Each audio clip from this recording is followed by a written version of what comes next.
안녕하세요. 저는 최근에 사랑하는 사람과 결혼을 계획하려다 평생 지울 수 없는 상처를 받고 예비 신랑과 결국 헤어지게 된 30대 초반 여자입니다. 사람마다 생각하는 개인차가 다르다지만 이번 결혼 때 너무 많은 걸 바라던 예비 시모의 노골적인 행동은 사람을 질려버리게 만들 정도로 너무 심각했어요. 처음 인사드리러 갔을 때는 분위기도 좋았고 남자친구와 결혼하는데 문제없이 진행이 될 줄 알았어요. 그런데 예비 시모가 제 전화번호를 따로 받으시더니 나중에 개인적으로 같이 밥 한 끼 하고 싶다길래 저를 마음에 들어하는 줄 알았지만 그건 제 착각이었다는 걸 시모와 개인적으로 만나면서 느낄 수가 있었어요. 어느 날 퇴근하기 전에 예비 시모에게 전화가 와서 약속 장소로 나갔는데 남자친구와 인사를 드리러 갔을 때와는 전혀 다른 분위기로 자리에 앉아 있었습니다. 차가운 시선으로 저를 바라보던 시모가 처음 뱉은 한마디는 결혼에 대해 다시 생각해봐야 할 것 같다며 저와 예비 신랑과의 결혼을 갑자기 반대하셨어요. 이유를 전혀 알지 못했던 상황이라 무슨 이유 때문에 결혼을 반대하시는지 조심스럽게 물어보게 되니 저희 집안이 시모가 생각했던 것만큼 부유하지 않다는 게 결정적인 이유였어요. 저는 작은 카페 하나 운영하고 있지만 남자친구는 서울대를 나와 대기업에서 근무를 하고 있어서 그런지 예비 시모는 제 직업을 마음에 들어 하지 않았습니다. 카페 운영으로 벌어들이는 수익이 많지 않다고 생각했는지 그 점이 제일 걸린다고 하셨고 추가적으로 시모가 그동안 예비 신랑에게 쏟아부은 노력과 시간에 비해 며느리의 기준이 많이 떨어진다고 생각하고 있었습니다. 시모가 원하는 조건의 며느리가 아니라는 그 한마디가 저에게는 엄청난 충격으로 다가왔어요. 처음 인사드리러 갔을 때 저를 바라보셨던 따뜻한 미소와 긍정적인 말들은 예비 신랑이 상처를 받을까봐 그게 걱정이 돼서 저에게 거짓된 모습을 보여준 거였습니다.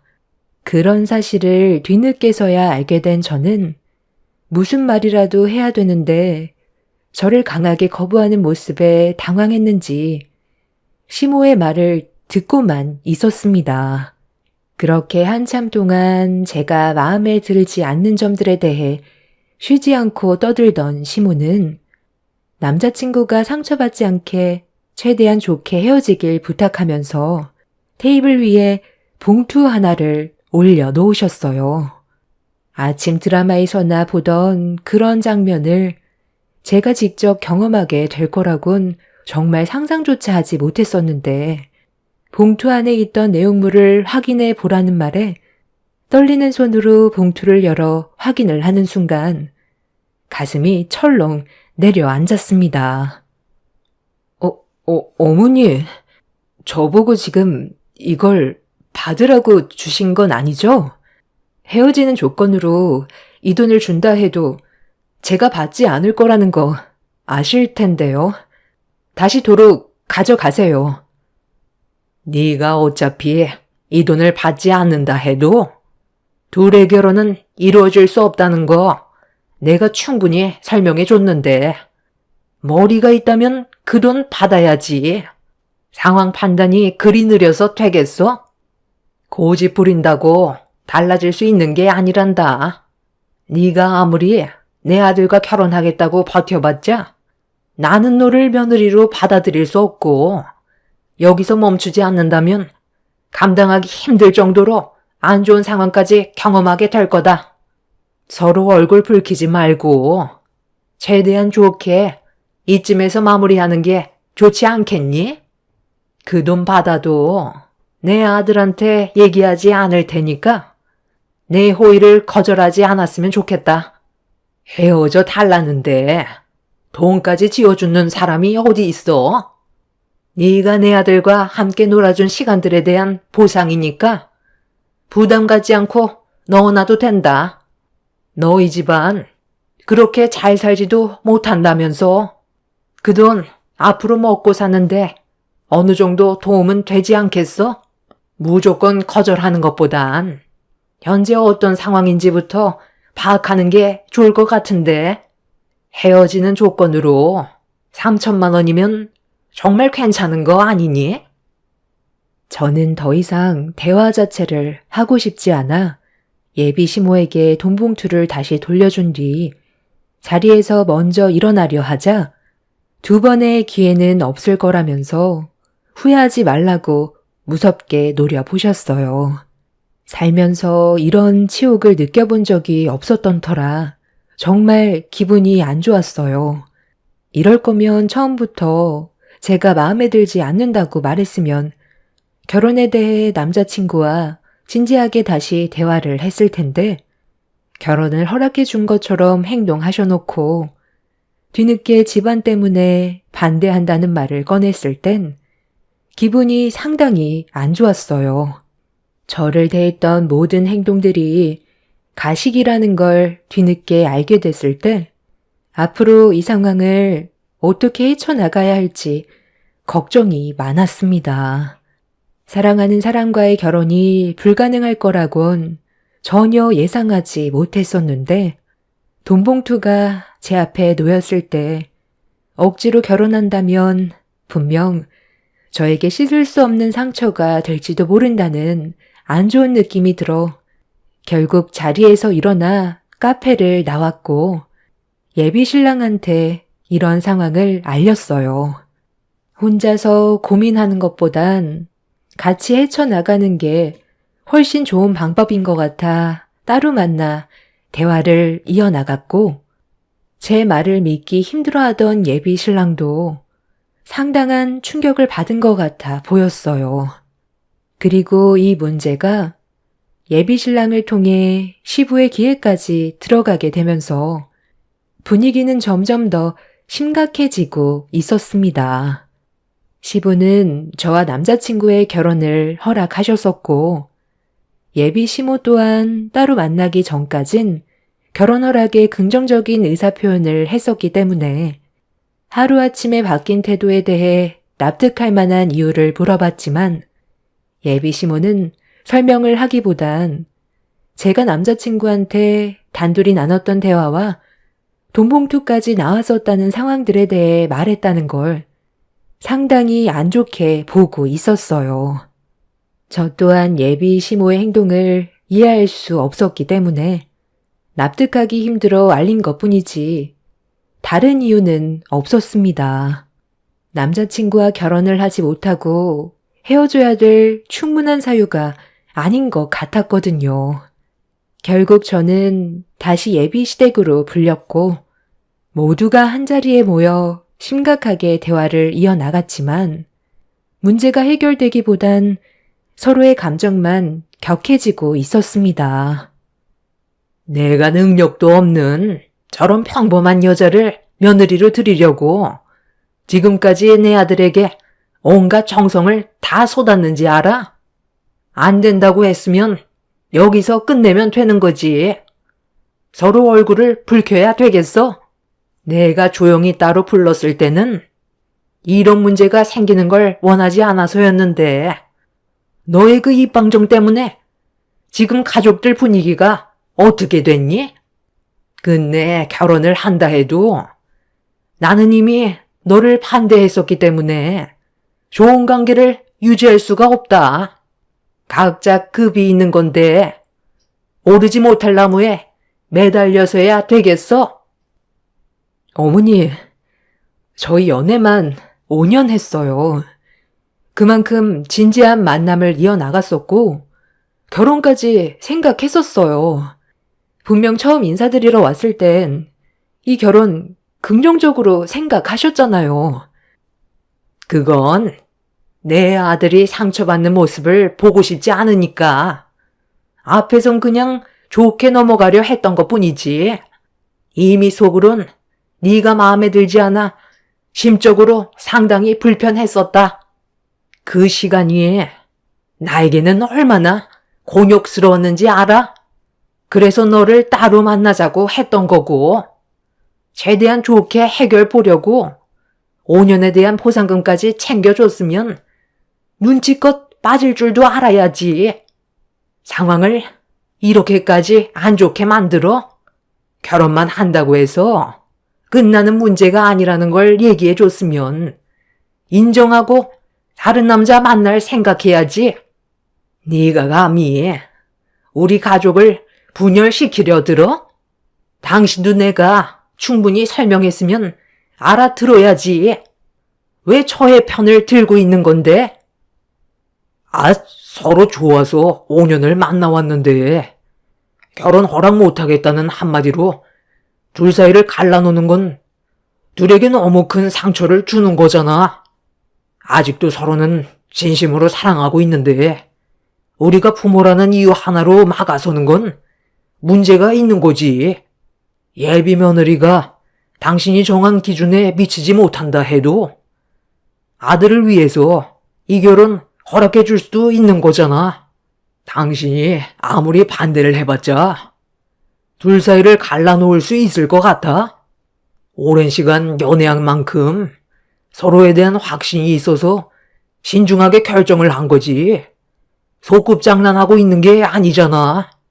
당신 계속 부정적으로 말하면 나도 더 이상은 좋게 넘어가지 않을 거니 그런 줄 알아. 엄마가 그동안 저를 어떻게 키워주셨는지 잘 알고 있어요. 그래서 좋은 대학 나와 대기업에도 입사할 수 있게 됐잖아요. 전부 엄마 덕분이에요. 하지만 결혼 문제는 엄마가 원하는 대로 할 수는 없을 것 같아요. 지금까지 엄마 뜻대로 살아왔으니까 결혼은 제가 사랑하는 사람과 할 수 있게 해주세요.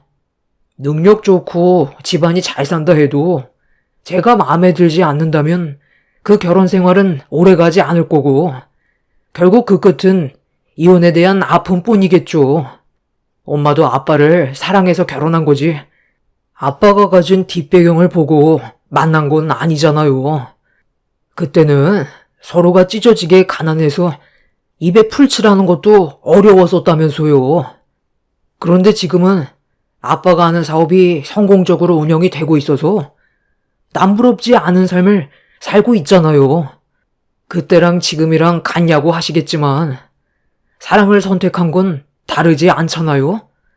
금전적으로 부족한 것도 아닌데 저희 결혼 허락해 주세요. 앞으로 저희가 잘 사는 모습 보여드릴게요. 아들이 힘들어하는 모습 보길 원하세요? 예비 시모의 굳어진 얼굴과 눈빛에선 저를 상당히 마음에 들어하지 않는다는 걸 느낄 수 있을 정도로 무섭게 노려보고 있었어요. 아무리 제가 마음에 들지 않는다 해도 아들이 원하는 사람과 결혼을 허락해 주는 게 당연한 거라고 생각했던 저와 다르게 예비 시모는 여러 가지로 많은 걱정을 하고 있었습니다. 서울대 대기업을 나온 남자친구가 손바닥만한 카페 하나 운영하고 있는 저와 결혼했을 때 주변에서 어떻게 바라볼지 걱정을 하고 있었고 결혼 이후 받게 될 용돈 또한 예비 시모가 생각해 두었던 기준에도 한참 미치지 못할 것 같아 그런 여러 가지 점들에 대해 저와의 결혼을 부정적으로 바라봤어요. 한참 동안 대화를 지속해도 해결 방법은 전혀 보이지 않았습니다. 그렇게 몇 시간 동안 나눈 대화가 계속해서 원점으로 돌아가게 되자 예비 시부가 단호하게 결정을 내리셨어요. 최대한 분위기 좋게 끝내려 했는데 당신이 하는 말들은 전부 다 부정적인 것밖에 없잖아. 그래도 좋은 점 하나쯤은 말해줄 줄 알았는데 당신한테 너무 실망했어. 내가 집안의 가장으로서 둘의 결혼 허락해 줄 테니까 당신은 더 이상 얘기하지 마. 둘이 사랑해서 같이 열심히 살아보겠다는데 당신이 문성이의 인생을 왜 마음대로 하려는 건데? 자식이라고 해서 모든 결정이 부모에게 권한이 있는 건 아니야. 이제 그만해. 이런 문제로 얼굴 붉혀봤자 좋아질 거 하나 없어. 아, 글쎄. 쟤는 내 며느리로 만족을 할 수 없는 기준이라고 몇 번을 얘기해. 당신이 문성이를 사랑하는 만큼 나 또한 내 아들이 앞으로 살아갈 인생이 더 행복했으면 좋겠다고. 그래서 이 결혼에 대해 반대를 하는 건데 그게 그렇게 잘못됐어? 내 눈에 흙이 들어와도 나는 끝까지 반대할 거니까 더는 얘기하지 마. 부모가 반대하면 그 결혼 안 하는 게 맞다곤 하지만 이건 엄마의 개인적인 감정이 들어간 문제라 저도 더 이상은 좋게 말씀드리기 어려울 것 같아요. 저희 둘의 결혼 엄마가 허락해주지 않는다 해도 진행할 거니 그런 줄 아세요. 이 사람이 문제가 있는 것도 아니고 충분히 사랑받을 자격이 있는 사람인데 엄마가 바라보는 그 시선이 저에게는 너무 큰 상처로 돌아오네요. 제 인생 남이 대신해서 살아주는 것도 아니고 엄마 혼자 반대한다고 이 결혼 안 할 수는 없을 것 같아요. 저희 먼저 일어날게요. 충분히 의사 전달했으니 엄마도 이제 그만하시고 좋게 받아주세요. 평생 얼굴 안 보고 살 자신 있어요? 제가 이렇게까지 하길 원해요. 그러니까 지금 네가 엄마한테 한 말은 쟤랑 결혼을 하기 위해서 엄마와의 연을 끊어내겠다는 거야? 엄마가 없는 결혼식을 진행하겠다는 거냐고. 그걸 원하지 않으시면 이제 그만 좀 하세요. 평생 얼굴 붉히면서 살 거예요? 이 사람이 앞으로 엄마한테 도움이 될 수도 있는 거잖아요. 사람 일 아무도 몰라요. 나중에 후회하는 일 생기고 나서야 땅을 쳐봤자 소용없다니까요. 극단적인 면만 보려 하지 마시고 다른 방향으로도 생각을 좀 해보세요. 엄마가 너한테 싫다고 얘기하는데도 절대 꺾지 않겠다는 거지? 그래, 어떤 마음인지 충분히 알았으니까 너희들이 하고 싶은 대로 한번 해봐라. 그 대신 기본적인 것들은 무조건 해야 될 거야. 결혼을 허락해줬으면 내가 생각하는 기준은 당연히 맞춰줘야 되는 건 맞는 거잖아. 내 아들과 앞으로 신혼집으로 들어가 살게 될 아파트 집값이 아마 9억 정도 될 거다. 그에 맞게 너도 얼마나 준비가 되어 있는지 보여줘야 할 거야. 보통은 상견례하고 결혼식 한두 달 전에 예단비를 받는 게 기본 절차이지만 지금 내 기분으로는 아직 상견례할 마음이 없으니 네가 얼마를 준비할 수 있는지부터 확인해보고 상견례를 하든 말든 기준을 정하도록 하마. 원하지도 않는 결혼 억지로 진행하는데 상견례부터 해서 예비 사돈끼리 얼굴 붉히는 걸 보고 싶진 않겠지? 너도 그걸 원하는 건 아닐 테니 얼마나 준비할 수 있는지부터 나에게 보여주거라. 결혼이라는 게 너희들이 생각하는 것처럼 간단한 문제가 아니야. 그냥 혼인신고 서류에 도장 찍는다고 끝나는 게 아니라는 걸 너희들도 알아야 하지 않겠니? 서로의 마음이 진심인 건 충분히 확인했으니 결혼을 하기 위한 절차를 밟아야 되지 않겠어? 3일 시간을 주도록 하마. 그렇게 예비 시모가 결혼을 허락해준 대신 추가적으로 원하는 요구 조건을 들어줘야 했어요. 3일의 시간 동안 제가 그동안 일해서 벌어모은 돈과 부모님께 어느 정도 도움을 받아 보편적으로 결혼할 때 정하는 아파트 금액의 10% 정도를 예단비로 일단 준비를 하고 있었어요. 그리고 시모는 예정대로 3일이 지난 뒤 저를 다시 집으로 불러 드렸고 그렇게 제가 준비한 금액에 대해 확인해 보고 싶어 하셨어요.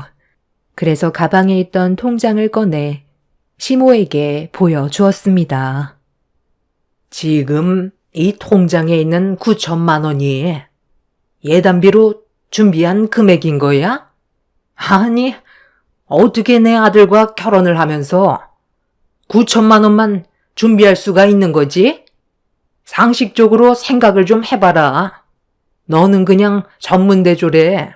손바닥만한 카페 하나 차려서 입에 풀칠할 정도로 벌다가 내 아들 만나 앞으로의 인생길이 훤해졌는데 최소 1억도 아닌 9천만 원밖에 준비가 안 된 거야?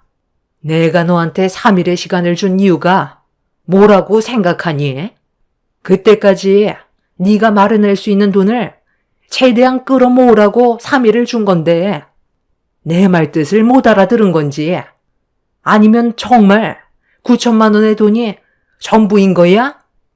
이 돈이 혼자 가지고 있는 재산은 아닌 것 같고 분명 부모님 도움을 받았을 텐데 고작 이 정도라니. 너희 집안 수준이 어느 정도인지 충분히 알 것 같다. 내가 생각한 기준은 1억 5천 정도였는데 그보다 한참 못 미치니 어쩌겠어. 이 결혼은 무효가 되는 거지. 내 아들이 퇴근하고 들어오기 전에 너를 미리 부른 건 저번에 따로 만나서 대화했던 거 기억하지? 그걸 내 아들한테 전부 다 얘기했을 때 얼마나 화가 치밀었는지 알아? 나는 네가 내가 준 봉투를 받았어도 그 부분에 대해서 얘기할 생각 조금도 없었다. 조용히 처리하고 각자 갈 길 가면 되는 거였는데 지금 이 상황을 봐라. 너 하나 때문에 잘 살고 있던 우리 집안 풍비박산 나게 생겼잖아. 너만 없으면 우리 가족 행복하게 살아갈 수 있을 텐데 내 아들은 능력 좋은 여자 만나서 인생길이 훤할 테고 너 하나 때문에 내가 꿈꿔왔던 모든 것들이 무너져 내렸어.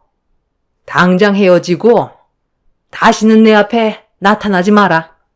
쥐뿔도 없는 집안 주제에 어디서 감히 내 아들을 넘봐? 그동안 내 아들과 연애하는 거 아무 말 안 하고 왜 지켜만 봤는지 알아? 내 아들이 헛헛할까봐 잠깐 동안 데리고 놀라고 뒤에서 보고만 있었던 건데 가만히 있으니까 아주 끝까지 가려고 하네. 예비 시모는 테이블 위에 올려져 있던 통장을 주워들어 제 뺨을 올려치더니 보란듯이 통장을 마구 찢어버렸어요. 다시는 남자친구 앞에 나타나지 말라며 동네가 떠나갈 정도로 화를 냈습니다. 그래도 어느 정도는 희망이 보이는 것 같았는데 힘들게 마련한 9천만 원이 들어간 통장으로 시모에게 뺨을 맞게 된 순간 저도 표정 관리가 되지 않았어요. 그래서 자리를 박차고 일어나 예비 시모 손에 들려있던 찢어진 통장을 뺏어버린 뒤 가방에 넣은 다음 원하는 대로 결혼은 하지 않을 거고 통장으로 제 뺨을 올려친 행동에 대해서는 법적으로 소송을 제기할 거라며 목이 터져라 소리쳤어요. 그리고 앞에 있던 주스를 예비 시모 얼굴에 냅다 뿌려버렸죠. 그렇게 뒤돌아 집 밖으로 나가려는 순간 예비 시부와 남자친구가 동시에 현관문을 열며 들어오고 있었는데 하필 그때 시모가 저를 향해 도자기를 던졌고 그걸 본 남자친구는 저를 보호하겠다고 막아서는 순간 머리를 강하게 부딪히면서 그 자리에서 쓰러져 정신을 잃어버렸습니다. 너무 놀라 비명을 질렀고 남자친구가 깨어나지 않길래 떨리는 손으로 119에 도움을 요청하고 있는데 바닥에 혈흔이 흘러내리고 있었습니다. 그걸 본 저는 남자친구가 다시는 깨어나지 못할까봐 너무 두려워 구조대원 분들에게 빨리 좀 와달라며 불안에 떨었습니다. 저와 전화 통화를 하던 구조대원분은 머리가 크게 다친 상황이면 건들지 않고 그대로 놔두는 게 2차 피해를 막을 수 있는 거니 상태만 확인하라고 침착하게 대응을 해줬어요. 깨어나지 못하는 남자친구를 지켜보고만 있는데 함께 들어온 예비 시부가 시모의 충격적인 행동에 화가 많이 나셨는지 시모의 뺨에 손을 올렸습니다. 지금 이게 뭐 하는 짓이야? 둘이서 무슨 말을 주고받았길래? 왜 예비 며느리를 향해 도자기를 던진 건데? 당신 때문에 문성이가 깨어나지 못하면 책임질 거야? 나도 모르게 갑자기 나온 행동이야. 피해를 줄 생각은 전혀 없었다고. 우리 아들 어떻게 된 건데? 영영 깨어나지 못하는 거야? 빨리 흔들어 깨워봐. 머리를 크게 다쳤는데 흔들다가 더 큰 문제가 생기면 어쩌려고 그래? 구조대원이 하는 말 못 들었어? 2차 피해가 생길 수 있으니까 가만히 있으라잖아. 이게 다 너 때문이야. 네가 내 아들과 결혼하겠다는 말만 안 했어도 이런 일은 없었다고. 당장 내 아들 살려내. 너도 똑같이 당해야 돼. 그거 당장 안 내려놔? 지금 얼마나 큰일이 벌어졌는지 알면서 아직도 정신 못 차린 거야? 우리는 오늘부로 더 이상 부부 사이가 아니니까 꼴 보기 싫으니까 너부터 당장 내 집에서 나가. 아니 내가 이 집에서 왜 나가? 정작 나가야 될 사람은 우리 집안을 이렇게까지 만든 제가 나가야지. 전염만 없었어도 우리 가정은 평화로웠다고. 끝까지 정신 못 차리지? 다시는 내 집 앞에 어신도 하지 마. 예비 며느리한테 문제가 있는 게 아니라 당신이 우리 집안을 말아먹고 있는 거라고. 당장 무릎 꿇고 손이 발이 되도록 빌지 못해? 사람이 나이를 먹을수록 곱게 늙어야지. 이게 도대체 무슨 추태야? 어찌된 게 당신은 되려 상황 파악하지 못하고 뭘 잘했다고 고개만 빳빳이 들고 있어. 자식까지 이 꼴로 만드니 속이 후련해.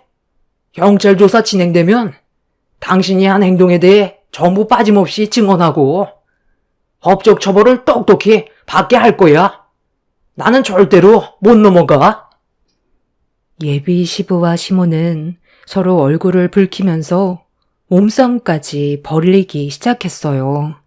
그리고 그 사이 구조대가 와서 남자친구를 응급실로 데려갔고 뒤에 온 경찰분들이 예비 시모가 한 행동에 대해 조사를 진행했습니다. 저는 좀 전에 있었던 일들에 대해 하나도 빠짐없이 상황 설명을 했고 예비 시부가 뒤처리를 하겠다면서 저는 남자친구가 있는 응급실로 가보라며 저를 먼저 보냈습니다.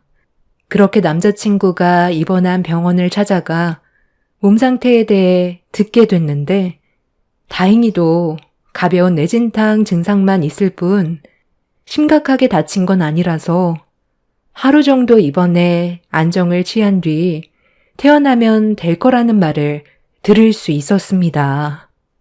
안도의 한숨을 내쉬며 깨어난 남자친구의 손을 잡고 한참 동안 오열을 했어요. 사랑하는 사람과의 결혼이 이렇게까지 힘든 줄 몰랐어요. 둘만 좋으면 될 줄 알았는데 예비 시모가 제 앞길을 막게 될 거라곤 정말 상상조차 하지 못했었습니다. 남자친구는 예비 시모가 처벌받길 원하지 않고 있었어요. 제가 크게 다치지 않은 것만도 다행이라면서 여기에서 멈추길 바랐습니다. 저를 바라보는 남자친구의 눈빛에서 저에게 무슨 말을 하려는지 느낄 수 있었고 서로가 더 큰 화를 입기 전에 정리하는 게 좋을 것 같아 저희 둘은 결국 헤어지게 되었습니다.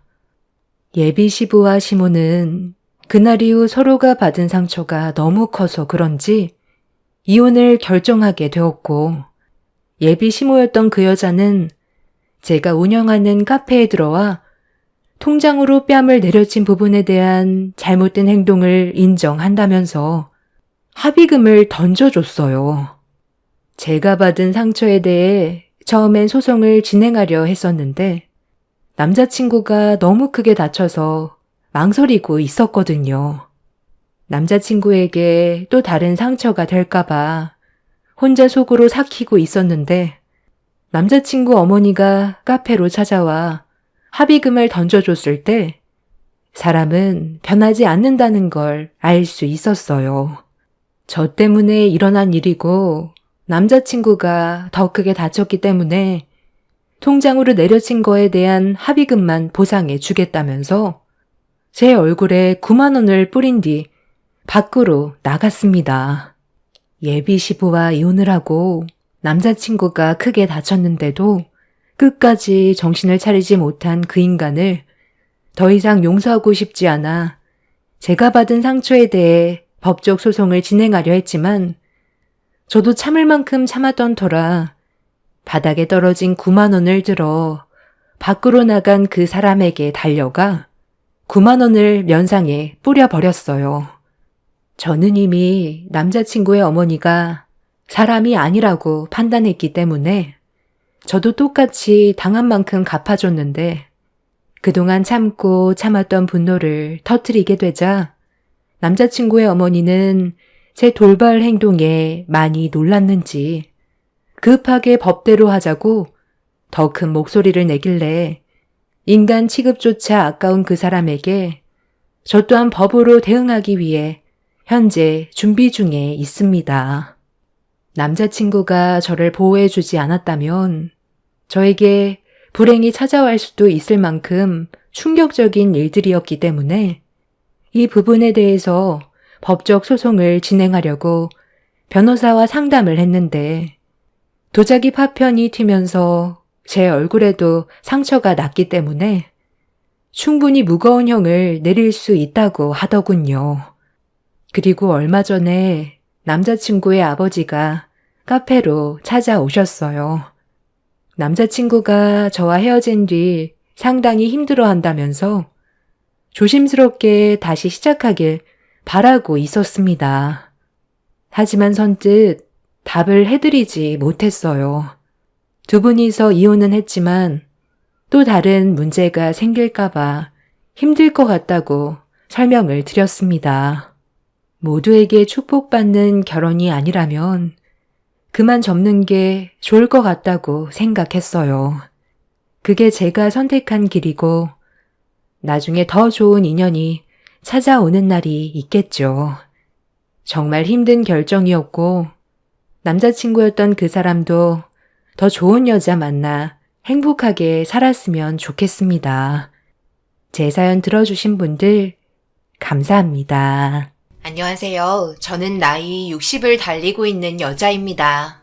살다 보면 이런 일 저런 일 다 겪으며 인생을 살아가잖아요. 때론 웃고 때론 억울해서 눈물을 흘리고 때론 분노해서 감정을 억누르지 못해 폭발하고 그런 삶이 항상 반복이 되는 것 같아요. 이번에 저에게 다가온 큰 사건이 저를 너무 힘들게 만들었고 희로애락이 한꺼번에 찾아왔어요. 살다 보니 정말 별일도 다 있습니다. 저는 세신사로 30년째 일을 하고 있는데요. 흔히 때밀이로 불리는 직업입니다. 현재 나이가 60이 되면서 일을 그만둬야 할지 많은 고민에 빠져 있는 시점이기도 하죠. 제가 이 일을 선택한 이유는 그저 건강한 체력만 있으면 얼마든지 할 수 있는 직업이었고 어머니 뻘 되시는 어르신의 몸을 깨끗이 닦아드리고 불편한 곳을 정성껏 마사지해드리면 친정 부모님께 못해드린 효도를 하는 마음이고 활동이 부자연스러운 환자들에게는 그들의 손을 대신해서 개운함을 주기도 합니다. 힘든 임산부들에게는 어머니 같은 마음으로 경험을 가르쳐 주기도 하고 가족에게도 털어놓을 수 없는 각기 다른 사연들을 들어주며 같이 아파하고 그 해결 방법을 이야기하며 상담사의 역할도 하고 있죠.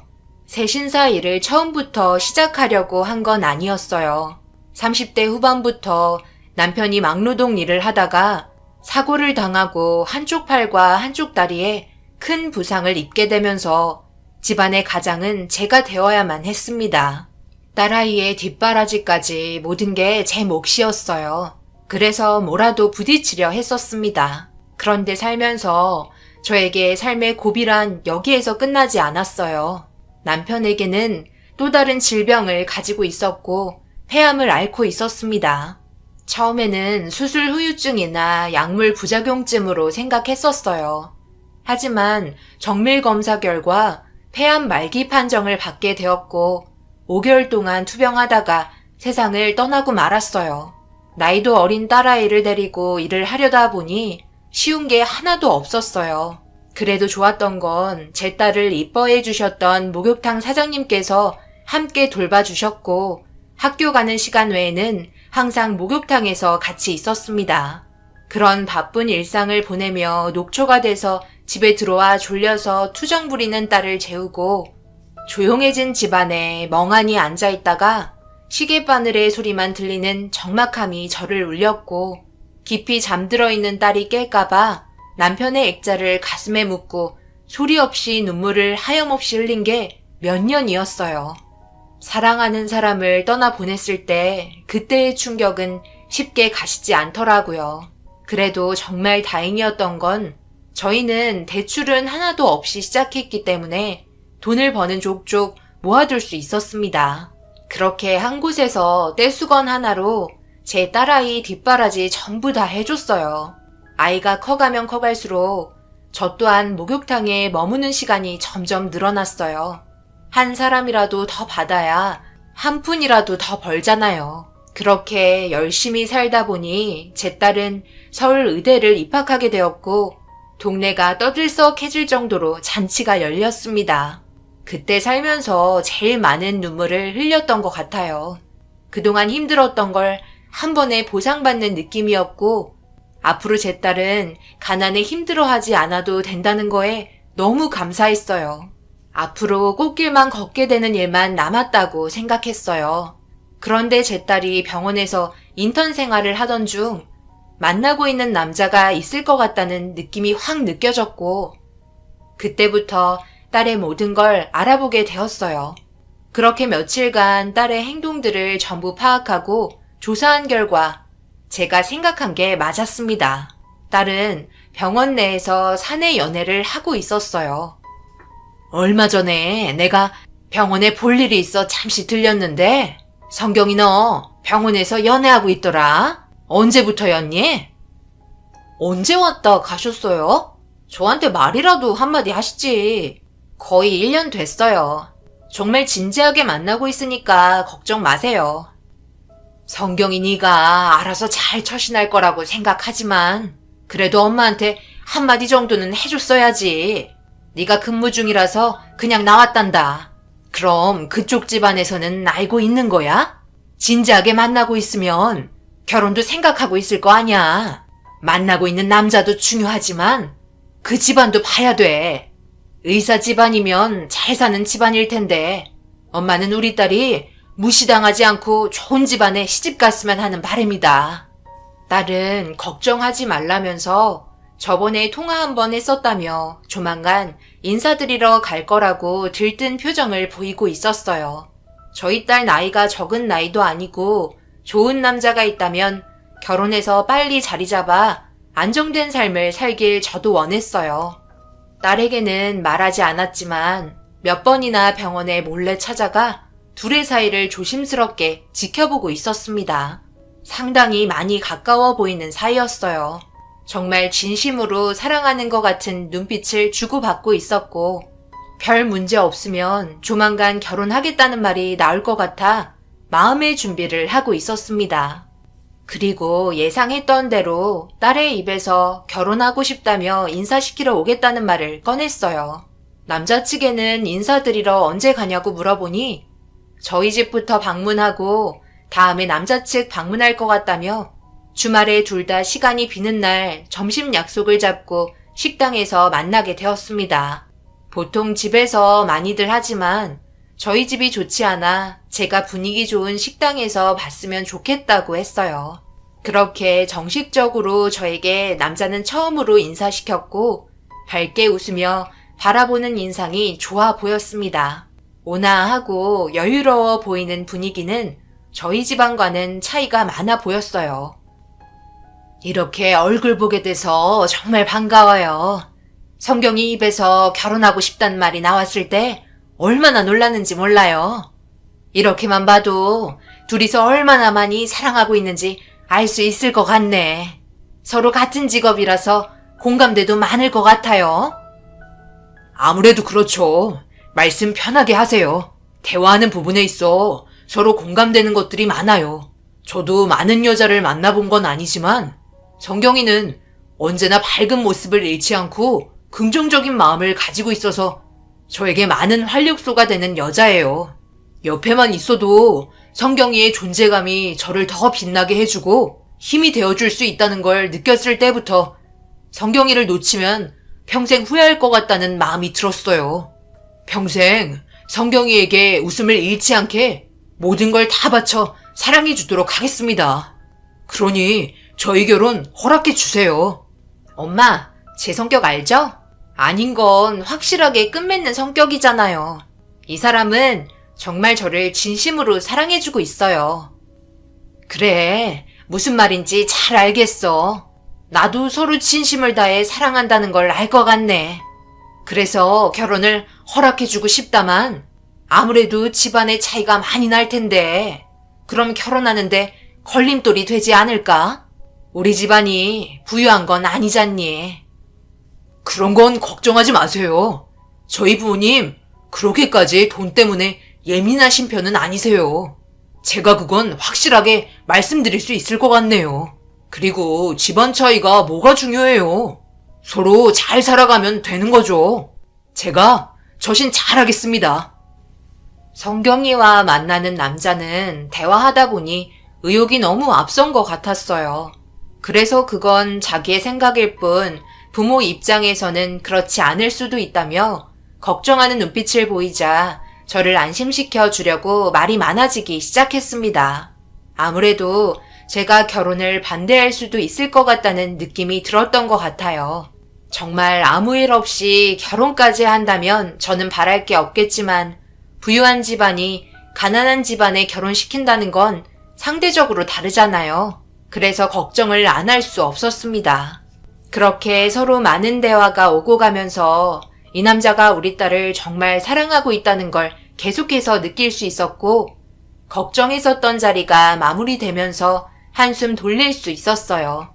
제 직업이 목욕탕에서 남들 때를 밀어주는 직업이라는 것도 성경이가 벌써 전부 말을 했는지 정말 대단하다며 절대 아무나 할 수 있는 일이 아니라고 힘들게 고생해서 성경이가 좋은 직업을 가질 수 있지 않았냐며 제 손이 금손이라며 꽉 잡아 주었어요.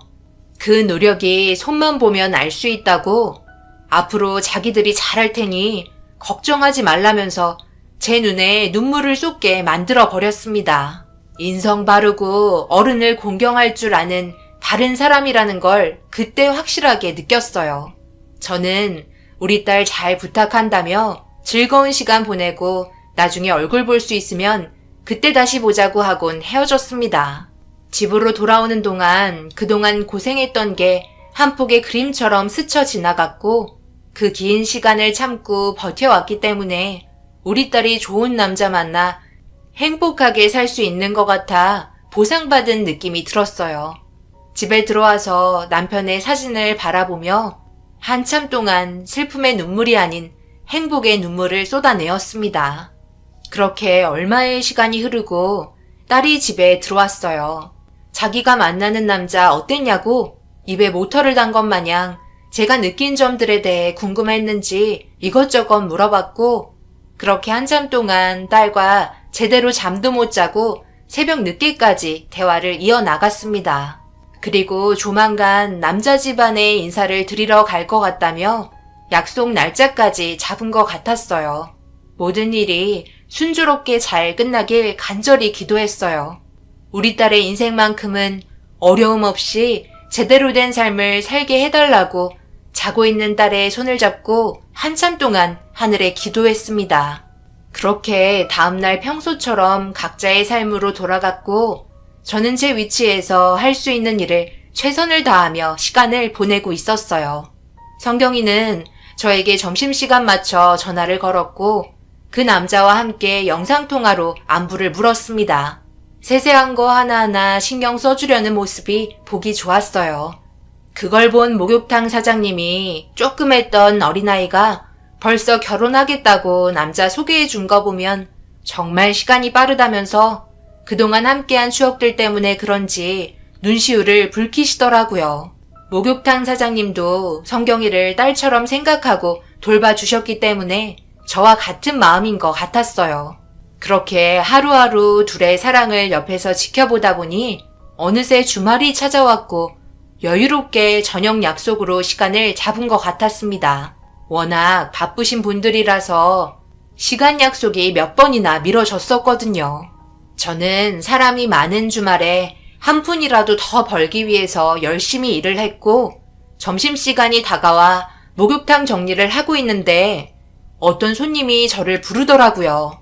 그래서 무슨 일인지 물어보니 지금 당장 때를 밀어달라는 말이었고 새벽부터 쉬지 않고 일해서 그런지 체력적으로 힘든 부분도 있었지만 점심시간이라 시간을 놓치면 저녁 때까지 아무것도 먹지 못해 양해를 구했어요. 지금 점심시간이라서 어느 정도 휴식을 해야 할 것 같아 잠시 목욕하고 계시면 금방 돌아올 테니 잠시만 기다려 주실래요? 뭐라고요? 손님이 지금 요구를 하는데 점심을 먹으러 가겠다고요? 제가 그렇게 한가한 사람처럼 보이세요? 오래간만에 대중목욕탕 왔더니 손님 대응을 이딴 식으로 해? 점심 먹을 시간에 손님 때 한 번 밀고 돈 더 벌 생각을 해야죠. 배가 불렀어요? 시간 없으니까 잔말 말고 빨리 때 좀 밀어봐요. 요즘 몸에 각질이 많이 생겨서 신경 쓰여 죽겠는데 오늘 저녁에 아주 중요한 일이 잡혀 있다고요. 저기 누우면 되는 거죠? 뭐예요?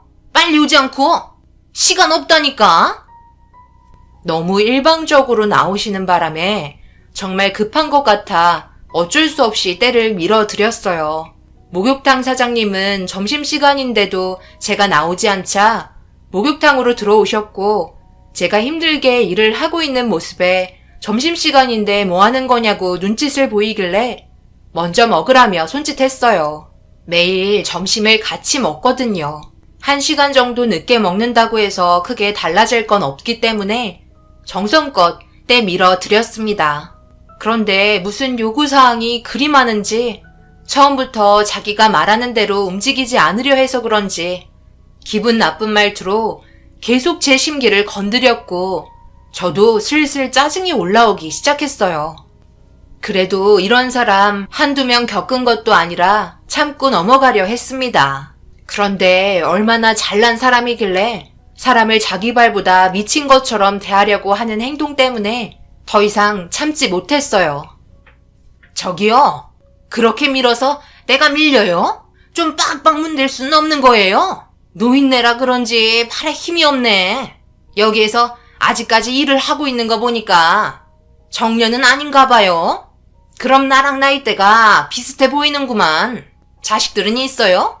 부모가 목욕탕에서 남들 먼지 낀 거 벗겨주고 있는데 아무렇지도 않나? 나 같으면 뒤집어 엎었지. 뭐 이런 일은 하지도 않지만 하루 종일 이렇게 해서 얼마나 벌어요? 한 10만 원 벌어요? 10만 원이면 밥 한 끼 식사인데 그거 벌겠다고 하루 종일 물비린내 맡으면서 있는 걸 보니 그쪽 인생도 참 불쌍하네요. 안 봐도 딱 그림이 나오네. 남편분 세상 떠났죠? 그래서 먹고 살기 힘드니까 몸이라도 때우는 일 찾다 보니 때밀이 하게 된 거네.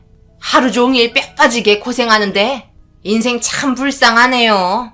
우리 집 개보다 못한 삶을 살고 계시니 돈이 원수지 안 그래요? 아니 왜 하다 말아요? 몸을 돌릴까? 앞에도 밀어야죠. 저기요, 돈 안 받을 테니까 그냥 나가시던지 아니면 알아서 목욕하시고 나가세요.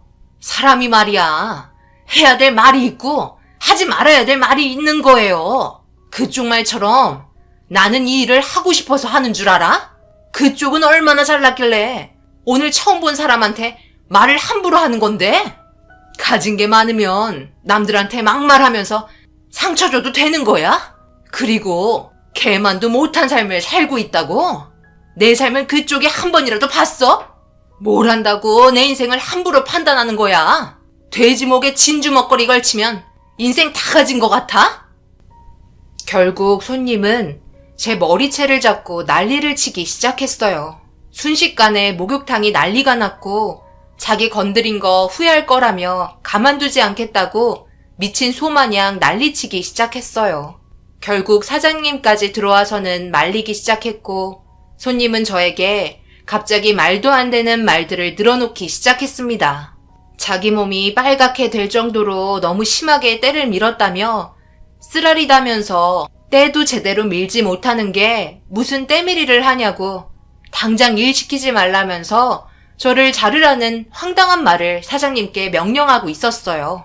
사장님은 좋게 넘어가자며 더 이상 소란 피우기를 원치 않고 있었습니다. 온몸이 쓰라리다면서 벌거벗은 몸으로 주저앉아 난리를 치기 시작하는데 사장님은 더 이상 보고만 있을 수 없었는지 카운터에서 치료비 하라며 10만 원 정도를 쥐어줬고 손님은 자기를 거지로 본다며 이딴 때무는 돈 받고 싶어서 그런 줄 아냐고 더 난리를 치기 시작했어요. 저는 무슨 돈을 주냐고 경찰에 신고하겠다고 화를 내자 저를 진정시키며 동네 장사 그렇게 하면 안 된다고 더 이상 소란을 피하고 싶어 했습니다.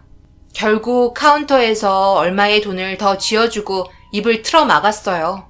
저보고 운 좋은 줄 알라며 목욕탕에서 깨끗이 씻고 나가더라고요. 정말 마음 같아선 밖으로 나가는 거 바로 달려가 머리채라도 잡고 싶었습니다. 살다 저런 사람 처음 봤고 사장님이 건넨 돈 30만 원이 너무 아까웠어요. 그렇게까지 할 필요 없다고 불만을 털어놓자 소문이 무섭다면서 저런 사람 함부로 건드렸다가 손님 끊기는 수가 있다며 웬만해서는 그냥 넘어가자고 쓴웃음을 지었어요. 그런 모습에 너무 죄송스러워 제 월급에서 30만 원 제외하고 달라고 하니 그럴 필요 없다며 우리 사이가 30년인데 신경 쓰지 말라면서 흥분한 저를 진정시켜 주었습니다. 그날 하루 종일 기분이 좋지 않은 상태로 일을 끝냈고 사장님과 오래간만에 맥주 한잔 하면서 그날 받은 스트레스를 풀어버렸어요. 그렇게 한참 동안 이런저런 대화를 나누다 딸의 전화에 집으로 들어왔고 얼굴 표정을 보니 밝아 보였습니다. 괜찮았냐고 물어보자 자기를 좋게 봤다며 조만간 상견례 날짜 잡고 싶다는 말까지 나왔었다고 들떠있는 모습에 저도 덩달아 기분이 좋아 보였습니다. 그래서 어떤 식으로 진행이 됐고 남자 측 부모님은 정말 괜찮았는지 궁금한 건 전부 다 물어보며 한참 동안 대화했어요. 아무래도 집안에 대해서 물어봤을 것 같아 어떻게 나왔는지 물어봤습니다. 전혀 나쁘게 생각하지 않으시던데? 엄마 목욕탕에서 일한다고 했는데 엄청 대단하시다고 되려 존경스럽다는 말까지 나왔다니까. 나는 엄마가 하는 일 전혀 부끄럽게 생각하지 않아요. 남들도 똑같은 생각을 하고 있는 거 보면 모르겠어요? 그리고 집안 문제는 신경 쓰지 않아도 될 것 같아요. 아버님이 뭐라고 한 줄 알아요? 저희 쪽이 없으면 자기들이 채워주면 되는 거고 서로 부족한 건 맞춰가면 되는 거라 절대 부담 갖지 말라고 했어요. 의사 아들의 의사 며느리인데 뭐가 부족하냐며 살갑게 대해주셨어요. 그래? 그렇게 생각해 주시면 정말 다행이긴 한데 나중에 우리 집안이 재산도 없어서 성경이 네가 차별받을까봐 그러지. 그런 식으로 나오면 제가 가만히 있겠어요? 제 성격 알면서 그래요? 그것보다 엄마는 언제 일 그만둘 거예요? 제가 몇 번이나 말하잖아요. 일 그만했으면 좋겠다고요. 저도 이제 능력 되는데 엄마 일하는 거 옆에서 보고 있으면 너무 힘들어요. 이제 좀 편히 쉬었으면 좋겠어요. 용돈 넉넉히 드릴 테니까 조만간 목욕탕 일 정리하세요. 사장님이랑 대화해봤어요? 일 그만두면 오히려 병날 것 같아서 그래. 그리고 요즘에는 그냥 운동 삼아 하는 거지. 사장님이랑 알고 지낸 지 30년이 넘었는데 일 그만두면 그 자리가 얼마나 크게 느껴지겠니? 지금은 그냥 말동무나 하려고 나가는 거야. 그런 건 내가 알아서 할 테니까 너희들이나 신경 쓰도록 해라. 앞으로 일도 많은데 그런 것까지 신경 쓰면 머리 터지겠다. 제가 점점 나이가 많아지다 보니까 딸은 그만했으면 좋겠다고 생각하는 것 같았어요. 그렇지만 제가 이 일을 버릇처럼 하게 된 거라 그만두게 되면 우울증이 올 것 같아 걱정도 되었습니다. 무슨 일이든 열정적으로 했다가 그 자리에서 내려오면 허탈감과 공허함이 찾아오잖아요. 그리고 사장님과 함께한 세월이 있어서 할 수 있을 때까지는 하고 싶었어요. 저희에게 도움도 많이 주신 분이라 같이 늙어가는 처지에 같은 시간을 쓰고 싶었어요. 딸은 씁쓸한 표정을 지으며 피곤했는지 방으로 들어갔어요. 딸의 마음 모르는 거 아니지만 마음만 받기로 했습니다. 그렇게 서로 바쁜 일상을 보내며 성경이는 상견례 준비도 하면서 결혼 준비까지 정신없이 진행하고 있었어요. 점점 상견례 날짜가 다가오니까 저도 모르게 긴장이 되더라고요. 시간은 멈추지 않았고 상견례를 하기 위해 아침 일찍 딸과 저는 미용실에서 신경도 쓰고 최대한 첫인상이 좋게 보이려고 나름 신경을 쓰고 나갔습니다. 점심 약속 늦지 않게 일찍 출발했어요. 그렇게 예약된 자리에 앉아 타들어가는 목을 찬물로 달래고 있는데 때마침 예비 사위 측도 밝게 웃으며 들어오고 있었습니다. 저희는 자리에 일어나 반갑게 인사를 건넸고 서로 얼굴을 보며 웃고 있는데 저와 눈이 마주친 예비 안사돈의 얼굴을 보고 경악을 하고 말았어요. 충격적이게도 목욕을 하러 오셨던 진상 손님이었어요. 이미 알고 있었다는 듯 해맑게 웃으며 저를 빤히 보고 있었고 저는 너무 당황스러워 안절부절 못하기 시작했습니다. 아무래도 딸에게 목욕탕에서 일한다고 들었을 때 이것저것 물어본 것 같았는데 이 사람은 미리 알고 있었던 것 같았어요. 저는 시선을 다른 곳에 두며 그때의 상황들이 다시 떠올라 손을 부들부들 떨기 시작했습니다. 아무것도 모르는 딸과 예비 사이는 제가 긴장한 줄 알고 미리 준비해 왔다며 양가 부모님께 청심환을 건네주었네요. 사돈어른은 호탕하게 웃으면서 대화하면서 전부 입에서 한약 냄새가 풍길 것 같다며 뭐가 그리 웃긴지 기분 좋아 보였어요. 안사돈은 저를 빤히 쳐다보며 청심환을 질겅질겅 씹으며 날카로운 눈웃음으로 시선을 떼지 않고 있었어요. 제가 계속해서 불안한 모습을 보이자 안사돈이 저를 보며 말을 꺼냈고 분위기는 순식간에 안 좋아졌습니다. 아직 따님은 모르시나 보다. 우리가 초면이 아니라는 거, 이렇게 다시 만나게 될 거라곤 전혀 생각 못했죠? 엄마, 이게 무슨 말이에요? 저희 어머님이랑 전에 만난 적 있으신 거예요? 어디에서요? 세상에 이런 인연이 다 있어요. 내가 요 며칠 전에 목욕탕을 갔었잖니? 그때 내 몸을 정성스럽게 때를 밀어주셨단다. 얼마나 잘 밀어주시던지 몸이 매끈해졌다니까. 그날 있잖니.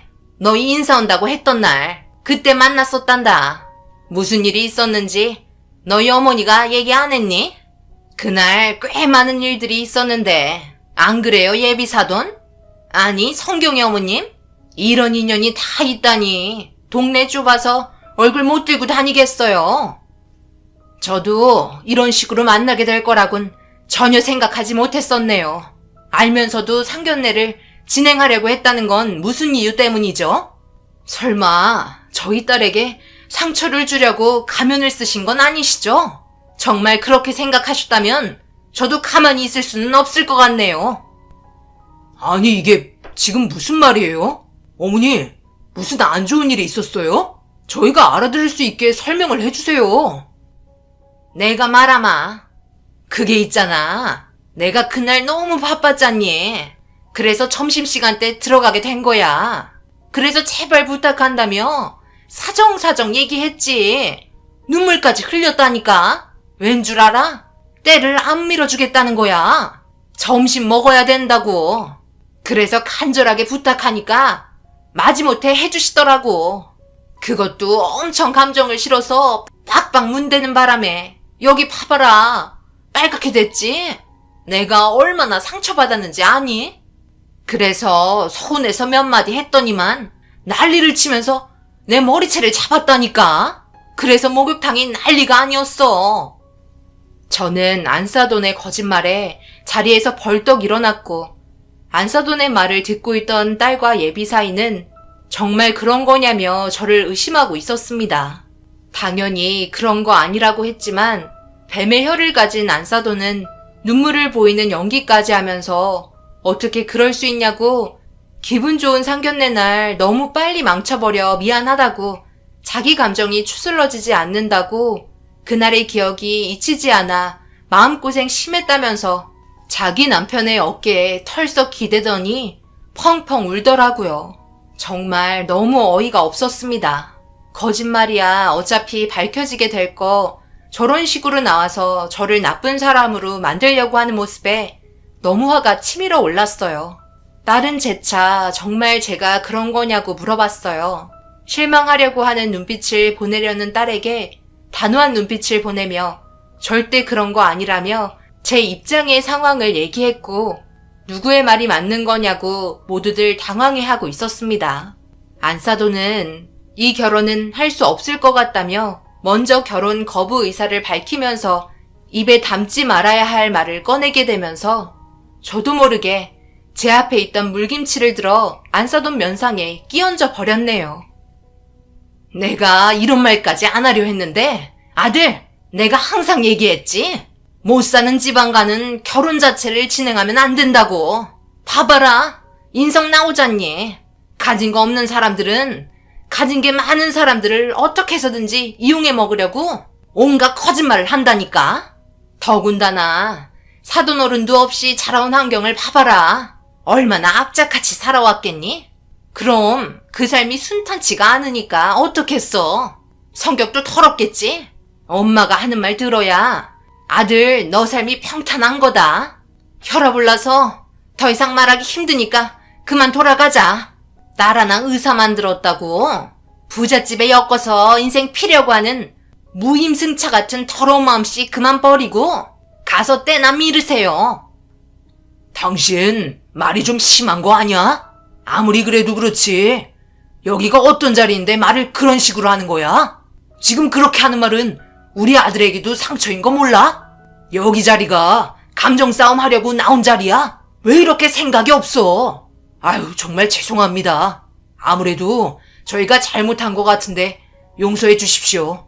어떤 상황이었는지 대충 알 것 같네요. 일단 오늘은 돌아가고 상황 정리된 다음 그때 다시 연락을 드리든지 하겠습니다. 기분 좋게 아침부터 준비하셨는데 다시 한번 정말 죄송합니다. 당신 지금 저 때밀이 노인네 편드는 거야? 내 편이 아니라? 어떻게 그럴 수 있어? 내 말이 거짓말이라고 생각하는 거야? 저런 거지 집안 볼 필요도 없다고. 그럼 내가 목욕탕에 일부러 찾아간 게 뭐가 돼? 아빠도 없이 엄마는 때밀이에 저런 거지 집안과 떼어놓으려고 일부러 찾아간 내가 뭐가 되냐고. 무슨 연락을 드려? 오늘 이후로 끝인 거지. 왜 우리가 죄송해야 하는 건데?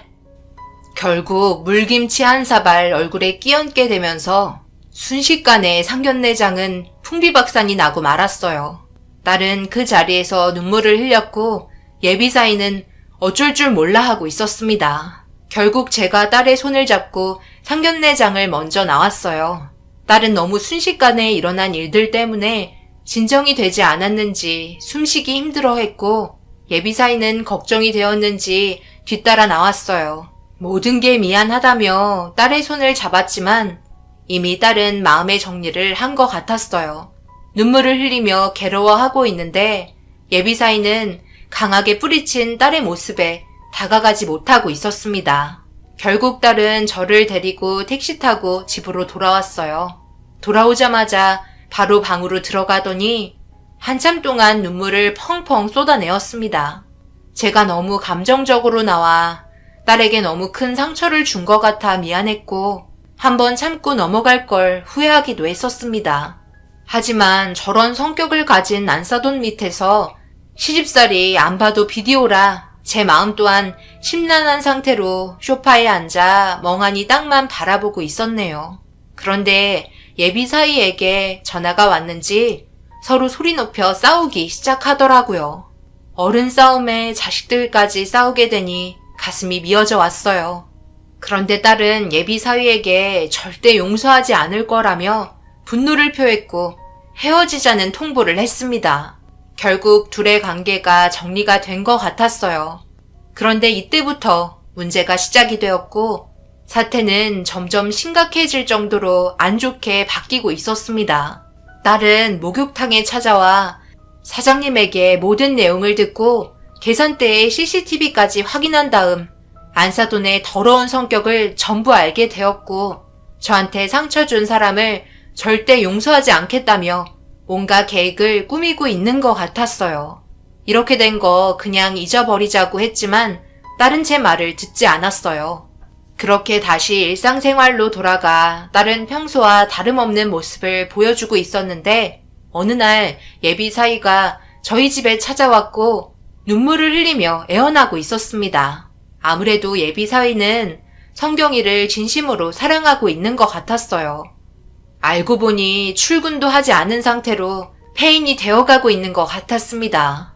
하지만 딸은 그런 모습을 보면서 단호했고 예비 사위의 마음을 거절했어요.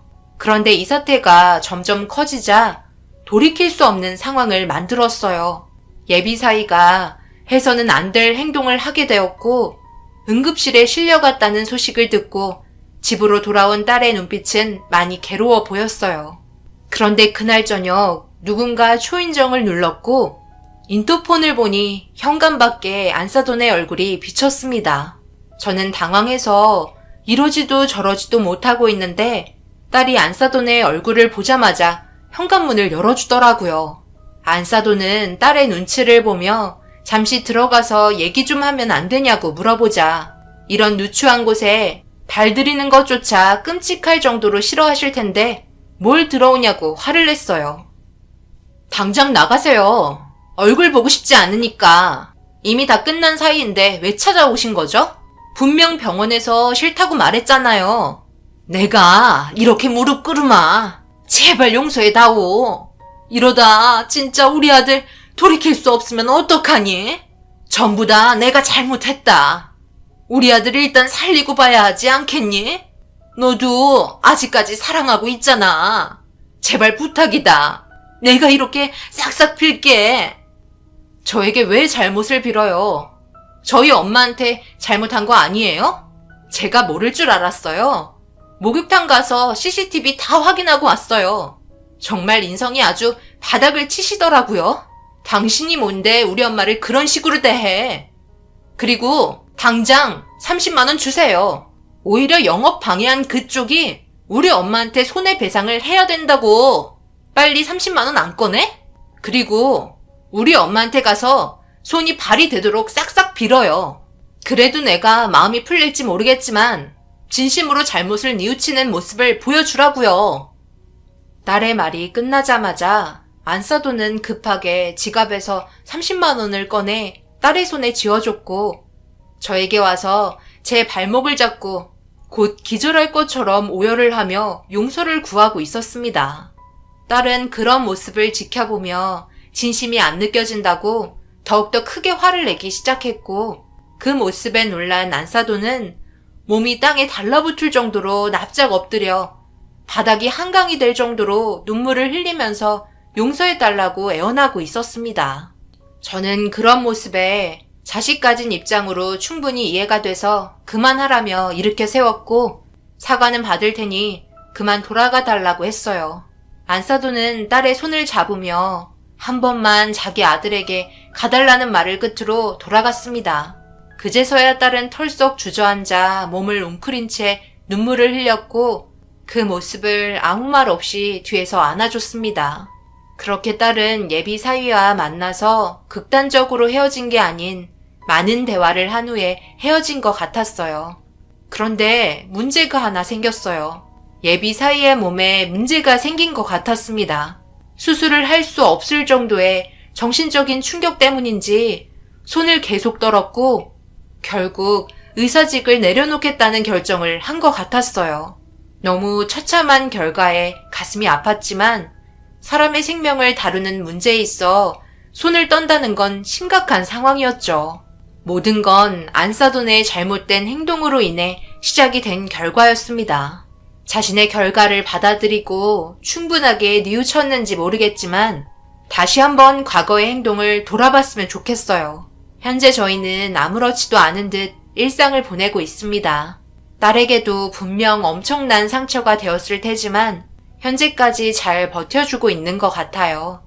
저희 딸이 앞으로 살아가면서 조금이나마 힘이 날 수 있게 여러분께서 위로의 한마디 해주셨으면 좋겠어요. 앞으로의 인생에 도움이 될 만한 말 한마디면 저는 바랄 게 없겠네요. 제 사연 들어주신 분들 어떤 일이든지 행동이나 말을 하기 전에 한 번 더 생각하고 움직이시길 바랍니다. 나중에 어떤 식으로든 자신에게 배가 돼서 돌아가는 것 같습니다. 감사합니다. 안녕하세요. 얼마 전까지 결혼을 준비하고 있었던 30대입니다. 저는 대학을 졸업하고 취업을 알아보던 중에 부모님의 추천으로 아는 지인분이 소개를 해주신 변호사 사무실에 취직을 하게 되었어요. 저는 부모님 지인분께서 소개를 해준 곳이라 더 신경을 써서 일을 했는데요. 처음에는 사무장님을 보조하는 직원으로 들어가게 되었는데 나중에 사무장님이 그만두시고 제가 자연스럽게 받아서 일을 시작하게 되었습니다. 부모님의 지인분께 추천을 받아서 시작한 일이라 정말 열심히 일을 했어요. 그러다 보니 변호사님께도 인정을 받게 되었고 그렇게 6년 동안 함께 일을 하게 되었습니다. 그러던 중 변호사님께서 학교 후배랑 같이 사무실을 차려야 할 것 같다며 얘기를 해 주셨는데요. 그 후배가 바로 제 예비 남편이었답니다. 예비 남편은 키도 크고 인상도 좋았어요. 그래서 항상 어딜 가든 여자들이 먼저 다가와 번호를 물어보기도 했죠. 사실 저는 만나는 사람이 있는가 싶었는데 알고 보니까 남자친구는 저를 예전부터 좋아했다고 하더라고요. 저 사무장님, 오래전부터 좋아했었어요. 선배님께도 말씀드렸었는데 들어보셨던 적은 없으신가 봐요. 아, 그래요? 저를 예전에 본 적이 있으셨어요? 아, 네. 우연히 선배님이랑 식사하시는 걸 본 적이 있었어요. 그때 한눈에 반해서 선배님께 같이 일하자고 엄청 졸랐어요. 덕분에 이렇게 같이 일을 하게 되었고요. 아, 그 사실은 전혀 몰랐어요. 변호사님도 별다른 이야기는 안 하셔서. 아마 그때 이슬 씨께서 남자친구가 계셨어가지고 얘기는 안 하셨던 것 같아요. 근데 이슬 씨, 저랑 한번 만나보시는 건 어떠세요? 저 정말 괜찮은 사람이거든요. 아, 그런가요? 본인이 본인 입으로 괜찮다고 말하는 사람 치고 괜찮은 사람 없던데요? 아, 그래요? 제가 그거 딱 보여드릴게요. 남자친구는 반반한 얼굴과는 다르게 연애를 거의 안 해본 사람이었어요. 항상 순하고 웃는 얼굴을 하고 있어서 몰랐는데 일을 할 때는 냉철하고 프로페셔널한 모습을 가지고 있더라고요. 저에게 호감을 표현한 이유로 계속해서 저에게 잘해주는 모습을 보고 저도 호감이 생겨 연애를 시작하게 되었습니다. 연애를 하면서도 남편이 정말 순하고 착한 사람이라는 걸 많이 느꼈어요. 무엇보다 진중하고 다정한 사람이었기 때문에 연애를 하는 내내 저도 너무나 행복했죠. 많은 매력을 가지고 있었던 남자친구와는 2년의 연애를 하게 되었습니다. 연애를 하는 동안에도 남자친구는 빨리 결혼을 하고 싶다는 얘기를 많이 했어요. 그렇지만 저는 결혼에 대한 확신이 없던 상황이었죠.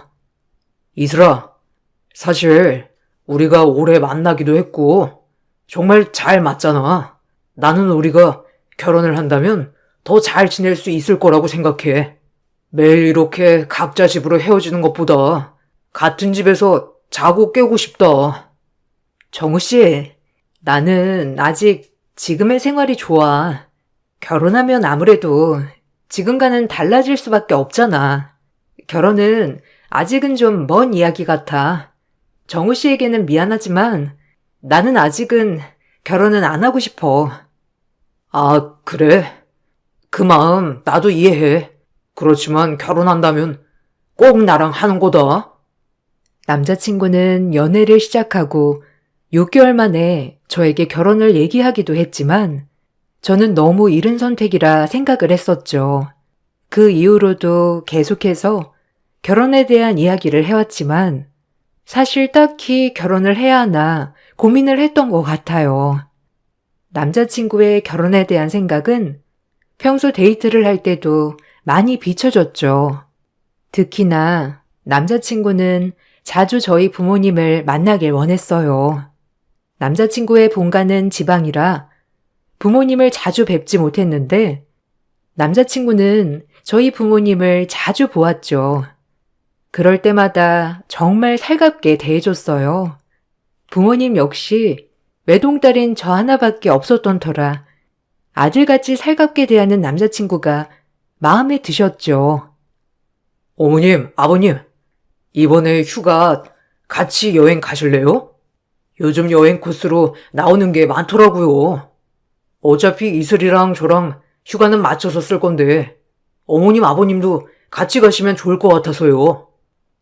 아유, 무슨 우리가 거길 껴. 됐어. 너희끼리 즐겁게 다녀와. 그러고 보니 정우는 요즘 많이 바쁘지 않아? 이슬이가 말하는데 일도 많고 정신없다고 하던데. 네, 요즘 많이 바빠지긴 했어요. 그렇지만 이렇게 어머님, 아버님과 식사 자리는 빼놓을 수 없죠. 아유, 참. 정우는 참 살가워서 좋아. 이슬이는 좋겠네. 이렇게 살가운 남자친구도 있고. 에이, 어머님, 제가 더 축복이죠. 이슬이도 만나고 이렇게 너무 좋으신 어머님, 아버님도 만나고요. 어머, 어쩜 이슬이보다 정우가 더 우리 아들 같다. 그치, 여보? 아유, 그러게 말이야. 정우야, 우리 이슬이 잘 부탁한다. 얘가 아직 철이 없어가지고 네가 좀 고생할 거야. 그래도 시집 가기 전에는 철 좀 들겠지. 아빠는 무슨 그런 말을 해. 나 충분히 철 들었어. 남자친구와 함께하는 식사 자리는 항상 화기애애하고 재밌었어요. 항상 세 식구만 단촐하게 식사를 했었는데 여기에 남자친구가 함께하니 식사 자리도 더 활기차고 즐거웠답니다. 부모님께서는 남자친구의 싹싹한 성격을 너무나 마음에 들어 하셨어요. 남자친구의 성격을 보고 시부모님도 괜찮으신 분일 것 같다며 좋아하셨답니다. 그렇게 2년의 연애가 지나가고 있을 무렵 저는 남자친구의 아이를 갖게 되었죠. 처음에는 갑작스러운 임신에 놀랐고 고민도 정말 많이 했어요. 그렇지만 혼자서 고민을 할 일은 아니라고 생각이 들어 남자친구에게 얘기를 하게 되었고 남자친구는 그 자리에서 눈물을 쏟았습니다. 이슬아, 고마워. 내가 정말 잘할게. 무섭겠지만 내가 잘할 테니까 우리 아이 낳자. 정우 씨, 사실 나는 좀 걱정되고 두려워. 우리가 계획한 일이 아닌데 괜찮을지 모르겠어. 아니야, 이슬아. 이건 우리에게 축복이야. 내가 정말 잘할게. 사실 너랑 꼭 결혼을 하고 싶었는데 별로 결혼을 원하지 않는 것 같아서 혼자서 정말 고민 많이 했었어. 그렇지만 이렇게 임신을 하게 되니 이건 우리에게 또 다른 출발을 말하고 있는 것 같아. 아이 낳자. 나랑 결혼해줘. 정우 씨, 나 너무 걱정되고 두렵지만 정우 씨 믿고 함께 해볼게. 남자친구는 자신과 결혼을 해달라고 프로포즈를 했고, 저는 이 사람과 결혼을 하게 되면 행복하게 살 수 있을 거란 생각이 들었습니다. 연애하는 내내 크게 다퉈본 적도 없었고, 서로 의견이 안 맞더라도 대화로 잘 풀어나갔기 때문이었어요. 생각도 비슷하고 가치관도 비슷해서 결혼 생활은 행복할 수 있겠다는 생각이 들었죠. 당연히 우리 집에서는 결혼을 대찬성하셨습니다. 제가 임신을 했다고 하니 무척이나 좋아하셨어요. 문제는 한 번도 저를 보지 않았던 시댁이었죠. 연애를 하는 동안 한 번도 시댁 식구들을 본 적이 없었기 때문에 걱정이 앞섰어요. 남자친구는 자신이 먼저 이야기를 해보겠다고 말을 했습니다. 그렇지만 몇 주가 지나도 남자친구는 저에게 시댁 식구들을 보자는 얘기를 하지 않았어요. 걱정이 된 나머지 저는 참지 못하고 남자친구에게 먼저 물어보게 되었습니다. 저기 정우 씨, 혹시 시댁에서는 별말 안 하셔? 그래도 배가 더 나오기 전에는 한번 뵙는 게 좋을 것 같아서. 아, 그게 말이야. 이슬아, 오해하지 말고 들어. 집에 얘기를 했는데 사실 우리 부모님께서 엄청 보수적이시거든. 갑작스럽게 들으셔서 약간 놀라신 것 같아. 지금은 당장 보겠다고 말은 안 하시는데 그래도 내가 계속 얘기를 하고 있어. 아, 상황이 많이 나쁜 거야? 시댁에서 결혼 반대하시는 거야? 아, 반대라기보다는 놀라신 거겠지. 아무래도 여자친구 있다는 건 아셨지만 임신해서 결혼을 한다고 하니 놀라신 것 같아. 그래도 내가 잘 얘기를 해보고 있으니까 조만간 자리 만들 수 있을 거야. 남자친구는 저에게 안심시켜주려는 말을 하긴 했지만 사실 변호사 아들이기 때문에 그럴 수도 있겠다는 생각은 했었죠. 전부터 남자친구를 통해서 시댁 식구들의 상황을 어느 정도 들었었기 때문에 받아들이기 어려운 이유도 알고 있었습니다. 남자친구는 말 그대로 개천에서 모난 격이었어요. 가난한 집안에서 열심히 공부를 해 수도권 대학에 진학을 하게 되었고 장학금을 받아가면서 열심히 대학을 다녀 로스쿨을 졸업해 시험도 바로 합격을 하고 탄탄대로의 길을 걸었던 것이 바로 남자친구였거든요. 남자친구가 변호사가 되던 날은 거의 동네 축제였다고 하더라고요. 그만큼 남자친구는 시부모님의 희망이었죠. 그러다 보니 갑작스러운 결혼 이야기에 놀라실 수도 있겠다는 생각을 했습니다. 걱정을 정말 많이 하고 있었는데 며칠 후 남자친구가 좋은 소식을 전해 주었어요. 부모님이 이슬이 보겠대. 마음이 이젠 좀 괜찮아지신 모양이야. 이슬아, 많이 걱정했지? 워낙 촌사람들이셔서 약간 편견이 있으셔가지고 그래. 그래도 내가 잘 설명했어. 이슬이 만나보면 마음 달라질 거라고 얘기했거든. 다행이다. 그래도 이렇게 빨리 마음이 바뀌실 거라고는 생각하지 못했어. 그러게. 근데 사실 부모님께서 여기로 올라오시지는 못하시고 우리가 지방으로 내려가서 뵈야 할 것 같아. 괜찮겠어? 그럼 괜찮을 거야. 어른들 계시는 곳으로 내가 가야지. 이해해줘서 고마워. 그날은 내가 천천히 운전해서 가볼게. 그렇게 식사 자리를 약속한 날 남자친구의 차를 타고 지방으로 향했습니다. 임신 초기에 입덧까지 시작해서 정신도 없고 몸 컨디션도 좋지 않은 상황이었지만 그렇다고 겨우 만나보겠다고 한 자리를 파할 수 없어 꿋꿋하게 견디고 갔죠. 몇 시간이 지나고 도착한 시댁에서는 시부모님께서 집 안까지 들어오라는 말씀 없이 바로 식당으로 향하셨습니다. 어쩐지 그때부터 저를 마음에 들어하지 않으셨던 것 같다 생각이 들었어요. 시부모님께서 자리를 옮긴 곳은 집 근처 허름한 식당이었습니다. 저는 시부모님께 웃으며 인사를 드렸죠. 어머님, 아버님, 저는 장이슬이라고 합니다. 이거 한우랑 과일인데요. 어머님, 아버님 뭘 좋아하실지 몰라서 이렇게 준비해 봤습니다. 엄마, 아빠, 이슬이 예쁘지? 여기 온다고 입덧 하는데도 다 참고 왔다니까? 여기까지 누가 운전했는데? 내가 했지. 이슬이는 임신 초기라 오래 운전하면 안 되잖아. 정우야, 여기 오는데 네가 다 운전한 거야? 아이고, 너무 힘들었겠다. 그러게 안 본다니까 굳이 데려오겠다고 해서는. 아니, 아무리 그래도 그 먼 거리를 좀 바꿔서 운전하면서 와야지. 아휴. 어머님, 죄송해요. 제가 운전한다고 했는데 정우 씨가 본인이 운전하겠다고 해서요. 그래. 임신 초기에 너무 무리하면 안 된다고 했는데. 그래도 이렇게 직접 와서 인사드리는 게 맞는다고 이슬이도 얘기를 해서.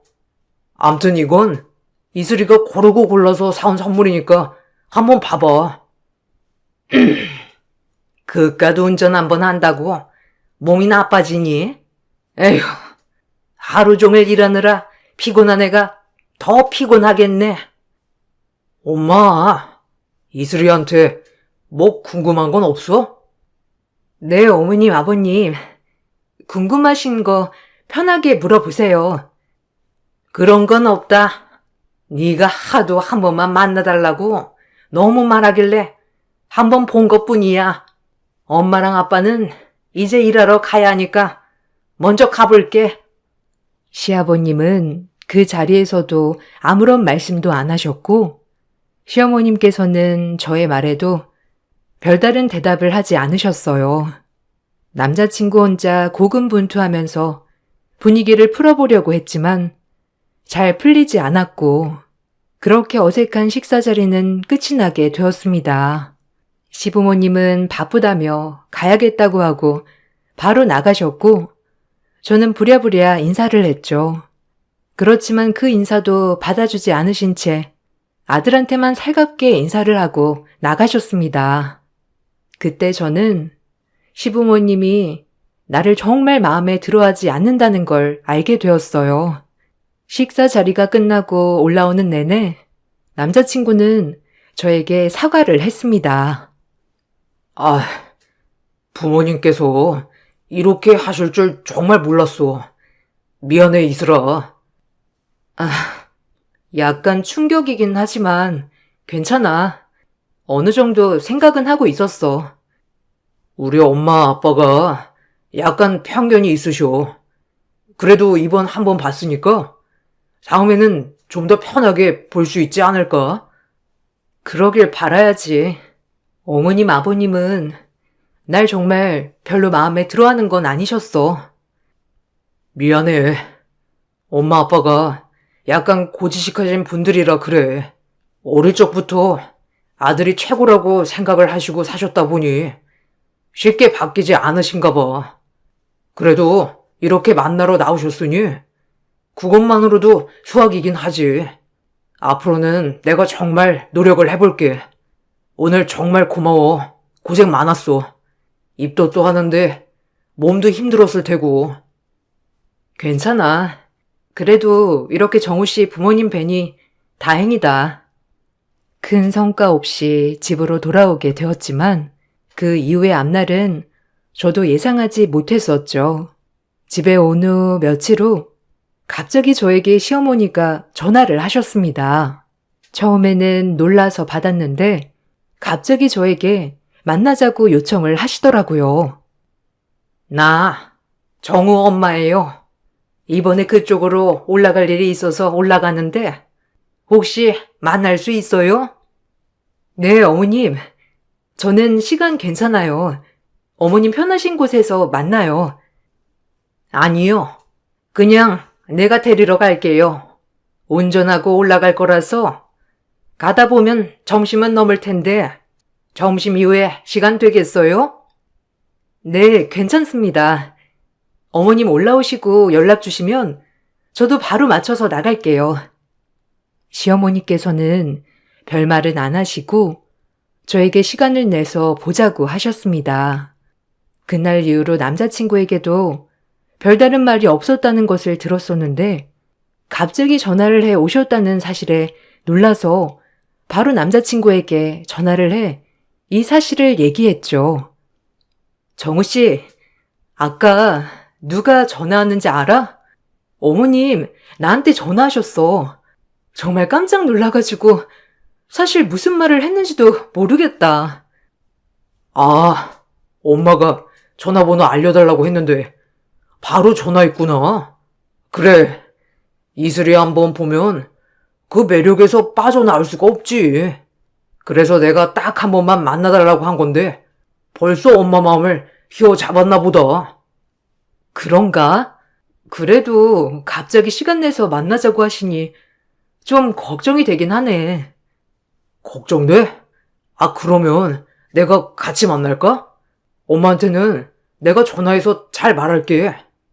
아니야. 그래도 할 말이 있으시니까 정호 씨한테 별말 안 하고 나한테 만나자고 하신 거겠지. 일단은 이번에 나만 어머니 만나볼게. 그래, 별말은 안 하실 거야. 나도 처음에 이슬이 전화 달라고 하길래 약간 걱정했거든. 그래서 그냥 나랑 같이 만나자고 했는데 임신도 하고 그랬으니 여자끼리 할 말이 있다고 하면서 번호를 알려달라고 하시더라고. 별말은 안 하실 것 같아.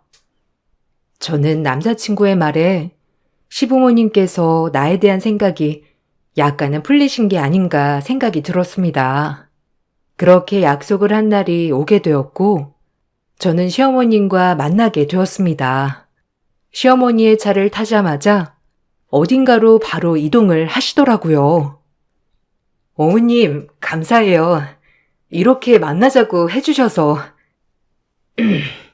뭐, 괜찮아요.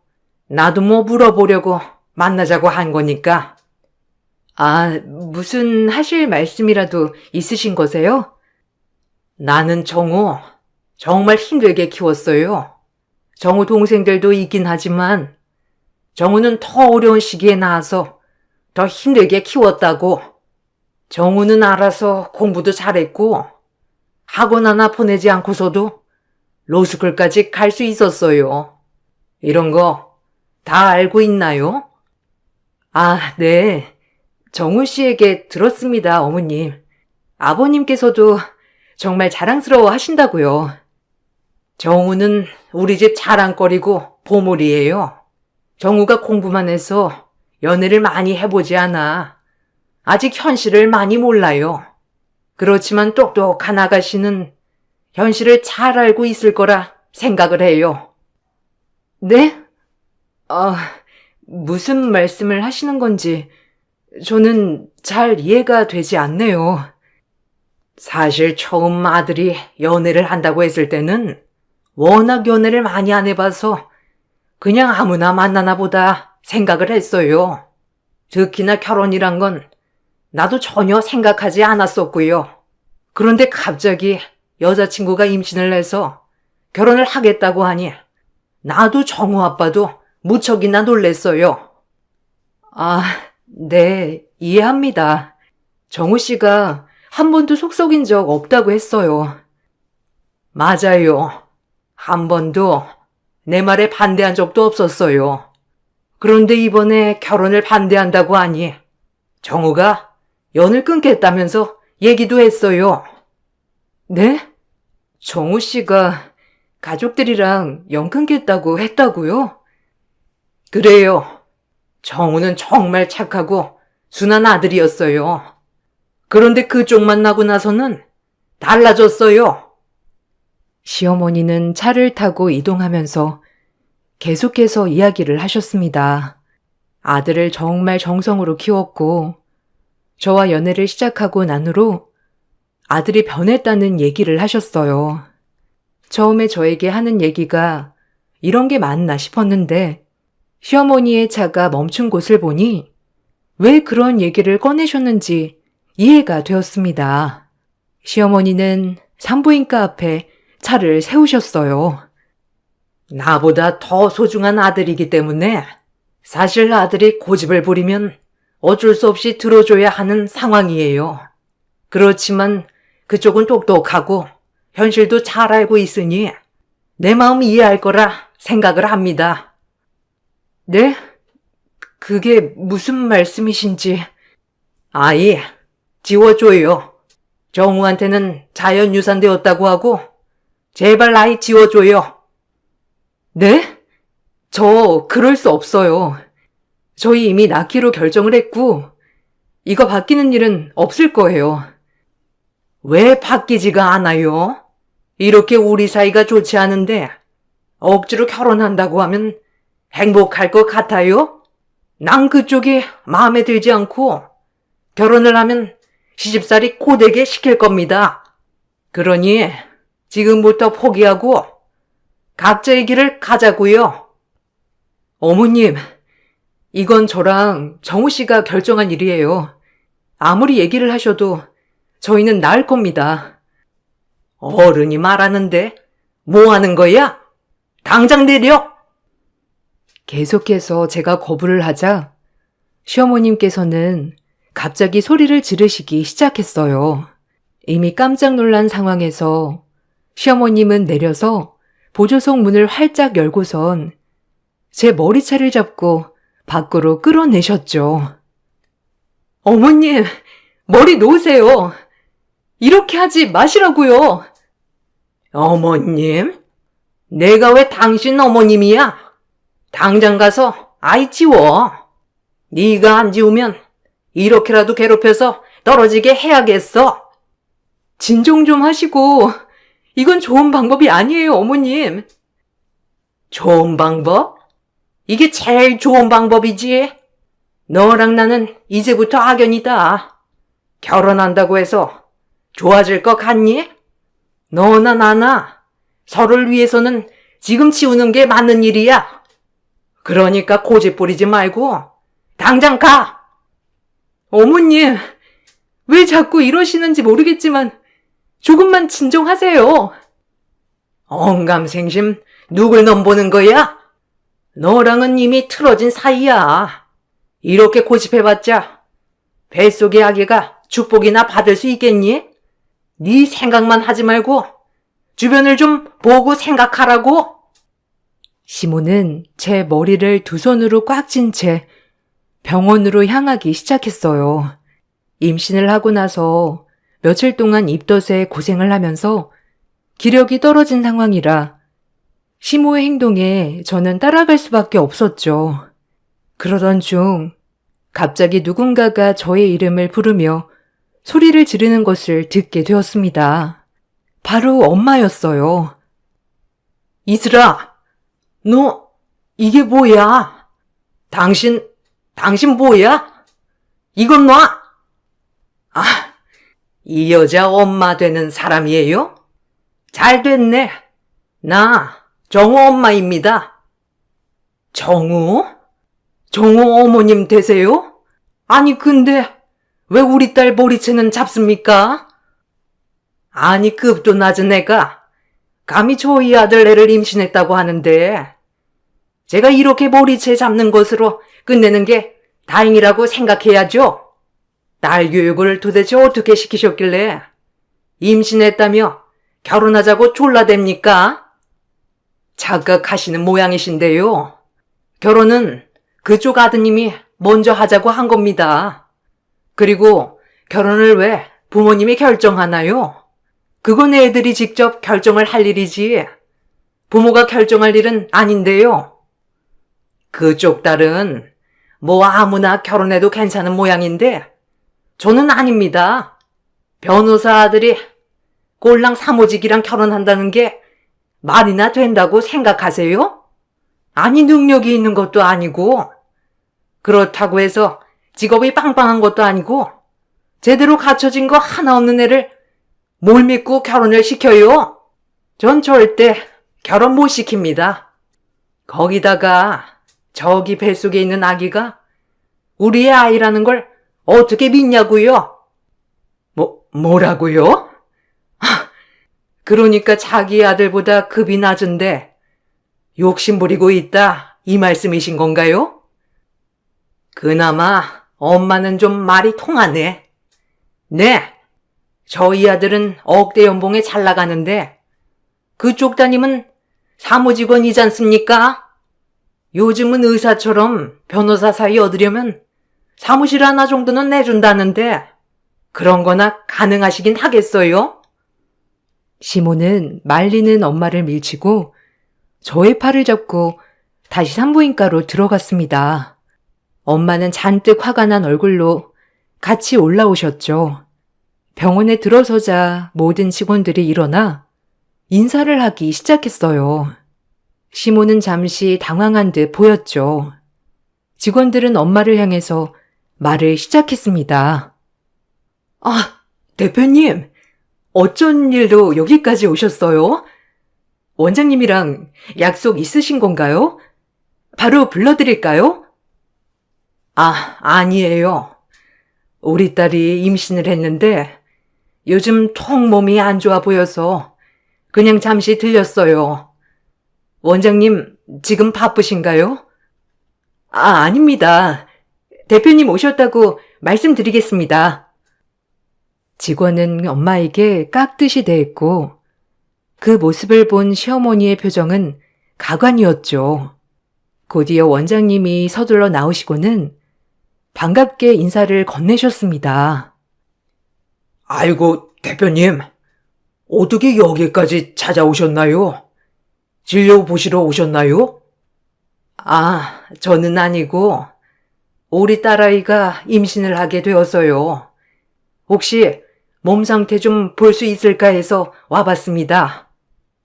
아유, 축하드립니다. 언제든지 진료 보실 수 있죠. 먼저 진료실로 가시죠. 네, 알겠습니다. 이슬아, 먼저 진료실 들어가봐. 정우 어머님도 일단 오늘은 댁으로 돌아가시죠.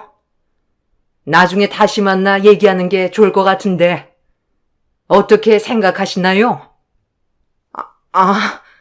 그렇게 하시죠. 오늘은 가보겠습니다. 엄마는 다음에 얘기를 하자며 시어머님을 돌려보냈습니다. 시어머님은 벙찐 표정으로 서둘러 나가셨고 엄마는 아무 말도 하지 않으셨죠. 그날의 충격의 여파는 생각보다 컸습니다.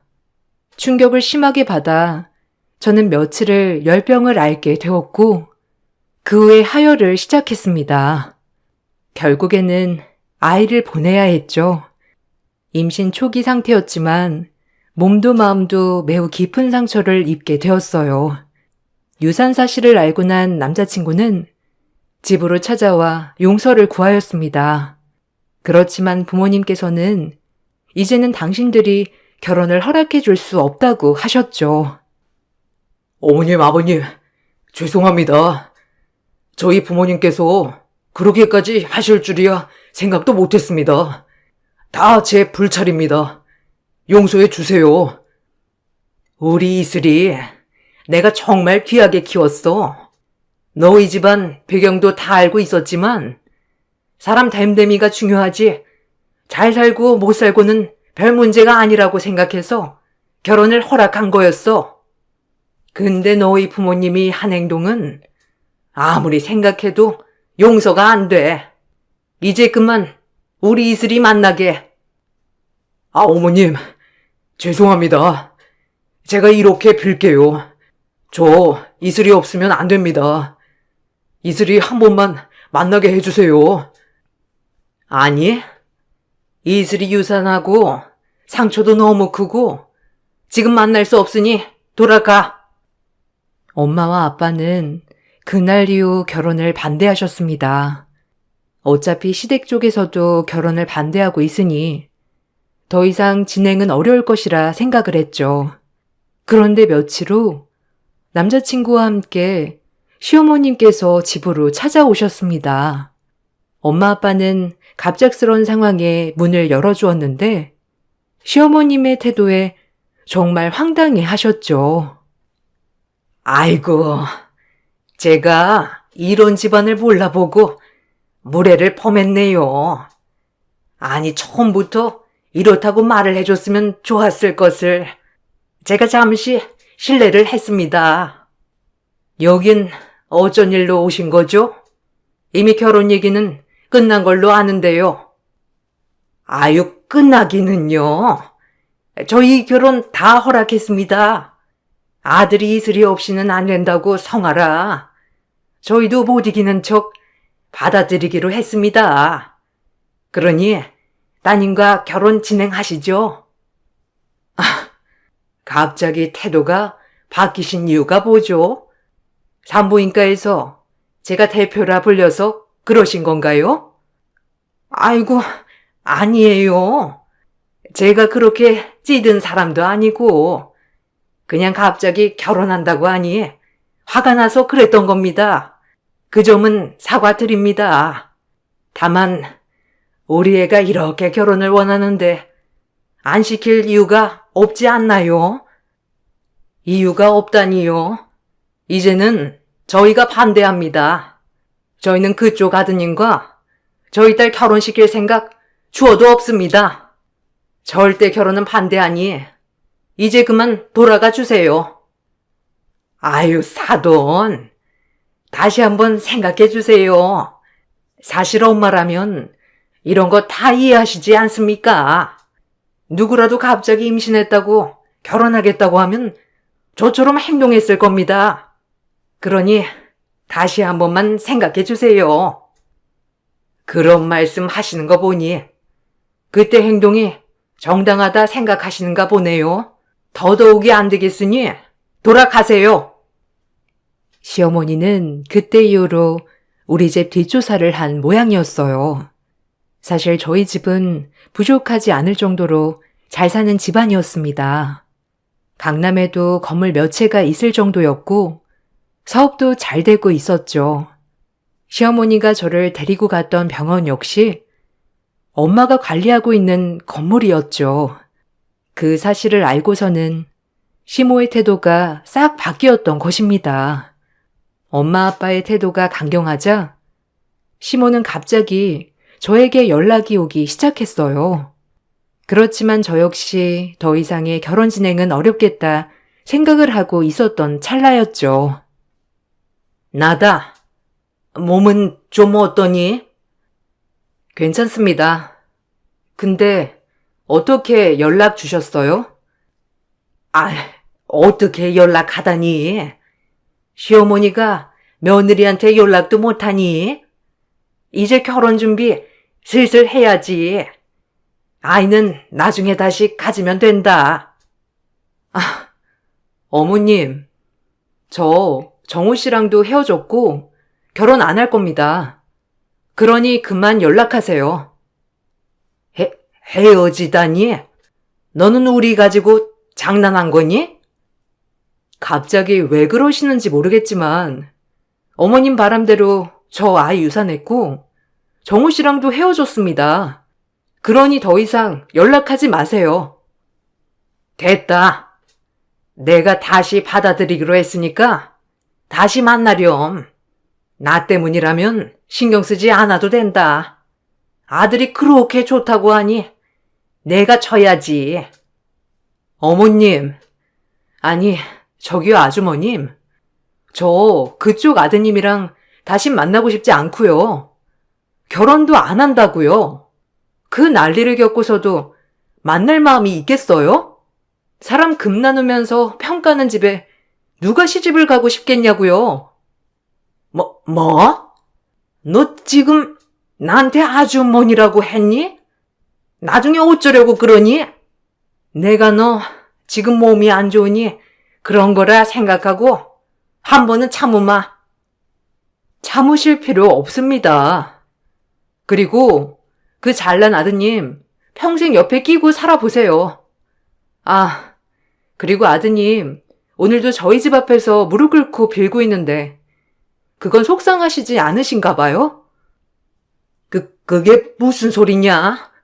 왜 우리 아들이 거기 가서 빌고 있어? 남의 자식 눈에 눈물 흘리게 하면 자기 자식 눈에 피눈물 흘리는 거 모르셨나 보네요. 앞으로 피눈물 흘릴 일 많을 겁니다. 저는 그날 이후로 남자친구와 헤어졌지만 남자친구는 며칠을 저희 집으로 찾아와 무릎을 꿇고 빌었습니다. 아빠가 겨우겨우 달래서 보내면 다시 찾아와 비는 날이 계속되었죠. 그 사실을 알고 어머님께서도 오셔서 남자친구를 끌고 가기도 하셨지만 남자친구는 제가 아니면 살 수 없다며 아직도 찾아오고 있는 상황입니다. 본가와는 연을 끊겠다고 하는 남자친구의 말을 어떻게 해야 할지 많은 생각이 드네요. 어머님은 아들만 믿고 욕심을 부리시다가 결국 아들마저도 잃게 되었습니다. 이런 게 인과응보라 할 수 있을까요? 저의 긴 사연 들어주셔서 감사합니다. 모두들 행복한 하루 보내시길 바라겠습니다.